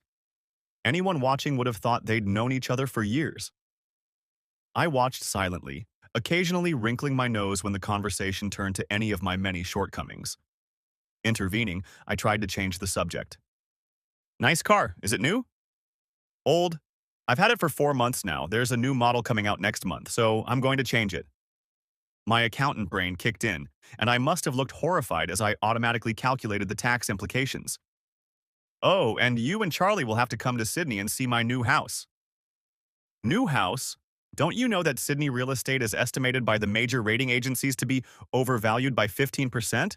I said, showing my desperation. "Come on, bro. I'm just teasing." Jackie laughed, then turned to Charlie conspiratorially. "You'll have to watch him, you know. He'll make you live in a grass hut and eat berries if he thinks it'll save him money." "He's not that bad," Charlie replied, defending me. "I know Charlie, but he's fun to be with." They both giggled like little girls and I blushed. "So, did you buy a house?" I asked when the fun subsided. "Yes, a newly remodeled 3-bedroom house in Balmain overlooking the water." "Sounds expensive." "Just under 3. 100,000? "Oh, Jeffrey, I thought you knew about Sydney real estate. You can't buy a 2-bedroom apartment in Balmain for 300,000. A million, old boy, a million." She watched my sour expression with bewilderment, then winked at me. "I have 14 million in the bank, dear brother. Normal people would have spent some of it." Suddenly, it hit me what was going on. A preemptive strike before the trial. Yes, I suppose normal people would. We finished breakfast and walked the rest of the way to the family court. After waiting outside in the sunshine for a while, we headed inside. It was still 30 minutes until the appointed time, but we decided we'd better try to catch up with our lawyers. We found Brian in the cafe devouring a donut. He informed us that Tom, the barrister, wouldn't show up until the wee hours of the morning because he had a mediation in another building right now. We left him to eat and went to sit outside our assigned courtroom. 10 minutes before it started, the clerk opened the doors. A young guy in a suit sitting nearby disappeared down the hallway talking on his cell phone. When he reappeared, he was part of a procession led by Nigel of Waters, Anderson, Nelson, and Kerr. Rachel walked next with Jacques by her side. On the other side of her, our youngest daughter held her hand and cast barbed glances at Charlie and me. A couple of junior lawyers and Rachel's attorney rounded out the group. They walked inside without looking at us. 5 minutes before the meeting started, Brian appeared, still devouring his muffin. He poked his head through the courtroom door and caught the attention of the clerk. The clerk led Charlie and Jackie further down the hall and through another door into the waiting room. Brian and I entered the courtroom and took our seats. It was bright and spacious, like a modern office. The judge's bench was on a small dais at one end. Three large black leather swivel chairs stood empty behind the bench. In front of each chair, a microphone protruded from the bench. In front of it and just below it, at computers, sat the court staff. In a separate area to their left was another chair to what I assumed was for witnesses. Brian and I sat at a white-top table directly across from the court staff. A microphone and various power cords were scattered on it. Tom, my barrister, came in and plugged in his tablet and then sat down scrolling through his phone. There was a tiny area behind us for spectators or friends, but in my case, those seats were empty. To our left, Rachel's side, sat my daughter and Jacques. Behind us, my soon-to-be ex-wife and her legal team. The court clerk stood up and asked everyone to stand, and the three judges came in and sat in their chairs. The usual introductions took place, after which the Chief Justice told Nigel to begin. He stood up and began by briefly thanking the judges for allowing the appeal, then asked the secretary to get Charlie. She appeared through a side door and sat facing us in a chair to the left of the court staff. Nigel began his questions in a very easy and charming manner. It was evident Charlie visibly relaxed and settled into the chair. Nigel faltered, and it was obvious from the look on the judges' faces that they were not pleased. He paused, glanced at his notes, and then began his questioning. "Are you currently in a relationship with Mr. Blake?" "Yes," replied Charlie. "How long have you been intimate?" Nigel quickly continued. Charlie fidgeted in her seat as she was embarrassed by the personal nature of the question. Tom stood up. "Objection, Your Honor. The nature of their relationship is irrelevant to this hearing." "I'm inclined to agree with Mr. Arnott, Nigel. Does that make any sense?" inquired the Chief Justice. I was beginning to realize where the WANK secret passage was in the family court. The Chief Judge palmed Nigel like he was his son. "Just a couple more questions, Your Honor." "Okay, a couple more, but please rephrase the last question," the judge warned. "Thank you, Your Honor. Ms. Jones, how long have you and Mr. Blake been a couple?" "Almost 2 months," Charlie answered cautiously. She was no longer relaxed. "But you've known each other longer than that?" "Yes, since the end of last year." "I see. And can you explain why Mr. Blake gave you $250,000 in January of this year?" Nigel continued, picking up a sheet of paper. No. "It was a loan to cover my mortgage until the insurance claim was settled." "I see." Nigel paused and stroked his chin, studying the paper he held in his hand. "We have a statement from Mrs. Jameson, Mr. Blake's neighbor. She says she saw you in revealing clothing enter Mr. Blake's house on an evening last November and leave an hour later." "I was wearing sports clothes," said Charlie defensively. The inference was obvious. Charlie was only appearing in court to humiliate, not to resolve the divorce issue. I looked at Rachel, and a sadistic smirk appeared on her face. Nigel had decided to put the knife into action just as I elbowed my barrister, trying to get him to stop this nonsense. It must not be easy raising your son on a casual teacher's salary and paying the mortgage. No one would judge you for using any means to get... Nigel was cut short by Tom's objection, and he immediately withdrew the remark and said he had no further questions before the judges could intervene. Charlie's face was red with anger and embarrassment. Rachel and my youngest daughter were smiling wickedly in victory. The head judge was just telling Charlie she could leave when I grabbed Tom by the sleeve and asked him to hold her back. Charlie sat down again, embarrassed by my lawyer's request, and stared at me as if she hoped to escape. I jotted down some questions on a notepad the barrister had.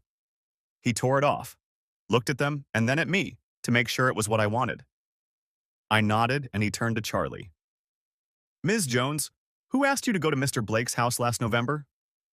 "The principal of the school I work at. He told me that Mr. Blake, wanted something translated from French." The smile briefly returned to Charlie's face as she realized what I was up to. "And what was that?" "It was a recording of 2 people." I watched Rachel as she suddenly realized what was about to happen. The sly smile disappeared, replaced by an expression of horror. She jumped to her feet. "Objection! Objection! Get that slut out of here!" screamed Rachel as Nigel tried to hold her back. The judge banged his gavel and asked for silence. Nigel, with the help of one of his younger assistants, sat Rachel back down and turned to the judge again. "I'm sorry, Your Honor. But this is going nowhere and will only waste the court's time. Nigel has already had time to come forward and besmirch Ms. Jones's reputation. Surely we have time to rectify that, objected Tom. The Chief Justice fell silent, and the female judge, who was also present at the appeal, tugged at his sleeve. She leaned toward him and they spoke to each other in low tones before he spoke. Mr. Kerr, you've opened the door to this, so Mr. Arnott, you may proceed. At least he wasn't calling him Nigel now. Thank you, Your Honor. Ms. Jones, did you say you were transferring the tape of two people? Yes, Mrs. Blake and a Frenchman named Jacques are doing it. All hell broke loose. Rachel groaned and fell out of her chair. Obviously, she had fainted. Nigel objected, saying there was no evidence that such a recording existed. I pulled out my phone and waved it around, offering to play the recording. My daughter sat stunned, and when Jacques tried to hug her, she recoiled from him and ran out of the courtroom. During all of this, the judge banged his gavel and called for silence. When calm was restored, he first removed Charlie, then made both barristers stand up and scolded them for turning the court into a circus. Rachel returned to her chair, and her barrister fanned her with an empty folder. When the barristers were told to sit down, the judge addressed the room. There will be a 15-minute recess so that you can gather your thoughts. If you continue your shenanigans, you will be ejected from the hall. The clerk asked us to stand, and the judges withdrew. Tom turned and walked away with his cell phone pressed to his ear. While the other side dealt with a panting Rachel, Brian and I stepped out into the hallway. Charlie was sitting on a bench to her left, and we walked over to her. She stood up and hugged me. That was awful, she muttered in my ear. I'm really sorry. I won't do it again. I'll make sure you don't have to. I hugged her tightly until a voice came from behind me. Daddy? I turned my head. Standing next to Brian was my youngest daughter, Julie. He excused himself and hurried away. Charlie let go of me, but I continued to hug her. There was an awkward pause before I introduced them to each other, and they shook hands firmly. I'm so sorry, Daddy, Julie whispered. It all happened so fast and Mom was talking about you. And it's just not fair. Julie cried, and Charlie pushed me toward her. I hugged my daughter for the first time since Christmas Eve, and despite all the shit going on, I felt good. I wish I could say she showed the same warmth to Charlie, but you can't have everything. Maybe in time. Brian waved at me from the door to the courtroom, and I turned to Charlie. Do you want to come in? You won't mind if I don't come in, she asked with pleading in her eyes. No, it's all right. I understand everything. Why don't you go and do some shopping, I suggested. Yeah, I think I will. She kissed me on the cheek and walked away. Julie stared after her. Why, Daddy? When you kids got married and separated, Mom and I were two strangers living together. Things that had accumulated over the years, like barnacles on a boat, were drowning us. Just scrape them off, Dad. You've been together for so long. Snip. We had a good period, but we don't love each other anymore. There's no going back, especially now. Like the cranky child she'd always been, she stomped her foot and said, No, Daddy. She turned around and walked away. I hoped she'd eventually figure it out. Brian stuck his head outside again, frantically pacing. They're about to come in, he said loudly, and I went back inside. After another stern warning from the Chief Justice, Nigel continued. He presented an official statement from the lotteries that the jackpot won was $33 million. Then he presented more affidavits from people to whom I had made interest-free loans. They stated that I was trying to minimize the amount of money I could make, and that the total amount of these loans should yield a return no less than the rates on time deposits. Nigel paused for a drink of water and then asked me to bring my sister in. Jackie entered with a confident and calm demeanor. Nigel questioned her for 20 minutes, trying to get her to deviate from the statement she had given earlier. Tom was doing an excellent job. When Nigel tried to tie Jackie up with exactly what had been said in our conversation before buying the ticket, he jumped to his feet. Objection, Your Honor. That question has been asked and answered several times. We have undisputed evidence that the phone conversation took place minutes before the lottery ticket was purchased. Mr. Kerr attempts to compensate for his complete lack of argument by having the witness recall the exact wording of a phone call made almost 12 months ago. The judges nodded and mumbled amicably before the Chief Justice spoke. Mr. Arnott is correct, Mr. Kerr. It appears that you have already met this witness, so I think it would be wise to stop wasting time and move on. Very well, Your Honor, Nigel said, a look of desperation on his face. May I have 5 more minutes with this witness? Yes, but please stay off the old barren ground. Miss Blake, why haven't you spent the money you won so far? You'll have to get an update, Mr. Kerr. I recently bought a house in Balmain and a new car. How convenient, Ms. Blake. May I rephrase the question then and ask why you didn't spend the money when you first got it? I'm sure most people having won the lottery wouldn't mind spending it. I needed the money to stay put. Because it wasn't really yours? Nigel tried his best to make the conversation conversational, hoping Jackie would get confused. No, I was playing the futures market, and I needed the money to cover possible losses. Indeed, Nigel said in a mocking tone. You needed $10 million to cover your futures trades? Come on, Ms. Blake, that, like so much of your story, crosses all bounds of plausibility. It's true. How much of your money was tied up in trades? Nigel was grasping at straws. I'd seen Jackie's testimony, and not once did it mention a figure. An old friend who worked in criminal law once told me that he would never ask a question he didn't already know the answer to. $7 million, said Jackie without hesitation. $7 million, Nigel repeated incredulously. That's a hell of a bet. It's my money. I can do whatever I want with it, replied Jackie triumphantly, and the judges looked at each other and nodded their heads. Who has the guts to risk $7 million of their own money, let alone someone else's? Nigel was done. He rambled on for 3 more questions and then gave up to break Jackie. Tom stood up and said, "No more questions," and Jackie headed for the exit. With nothing more to go on, we were ready for the final summation from both sides. The judges called another short recess, and Brian, Tom, and I walked out, leaving Rachel and her legal team hugging it out. Once outside, I could no longer suppress my happiness. I danced a little jig, bursting into laughter. Brian and Tom looked at me with bewilderment until I finished. You seem pretty pleased with yourself, Brian stated the obvious. Did you see the look on old Nigel's face? When Jackie said, "That's my money," he wrinkled up like a paper bag in a cyclone. You'll still have to pay them something, Tom added with a serious expression on his face. I don't care. It was worth it to get it out in the open about Charlie and me and to watch Nigel unravel. Our conversation was interrupted by the appearance of one of the juniors from Rachel's legal team in the doorway. He hesitantly approached us. We'll settle for $5 million, he said, shifting nervously from foot to foot. Brian and Tom looked at me, and I told the young lawyer, we'll let you know. Then I turned my back to him. He hurried back into the courtroom. That's the amount you said you were willing to pay, Brian said quietly. Yes, but do you really think the court will give them that much? I asked. Brian and Tom looked at each other. Then Tom nodded. No, they're scared. I think they'll hardly get 3, including the one you've already paid. And Nigel and his leeches, will they get a percentage of the total? I don't know what their fee structure will be, replied Tom. Maybe just a percentage, or maybe a service fee plus a percentage. Well, screw them. We'll see what the judges say. I don't want to give those fleas a dime more than I owe.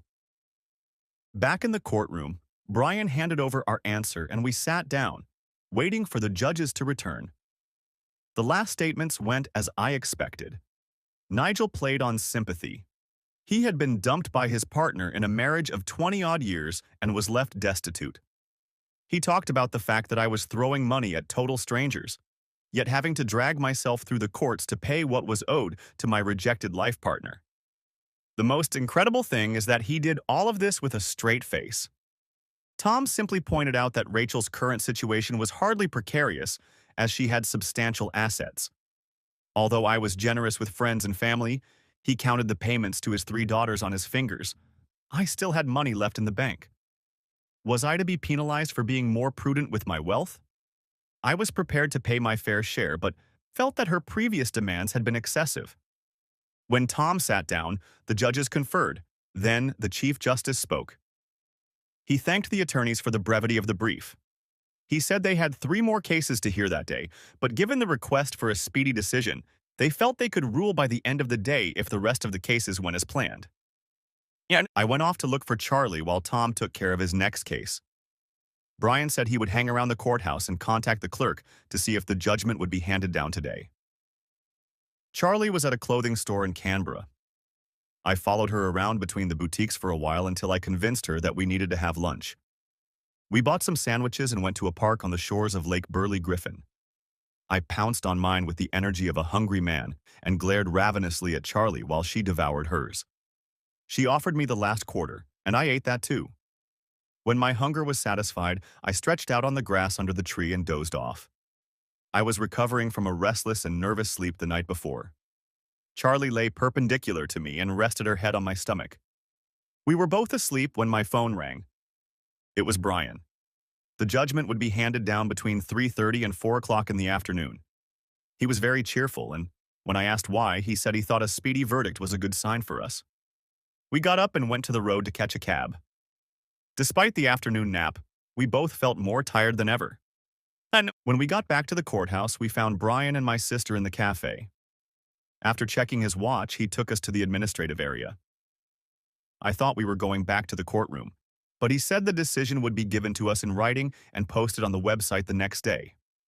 Charlie and I sat down in a couple chairs to one side, and Brian went to the reception area. No sooner had he returned than Rachel, Jacques, and their entourage appeared.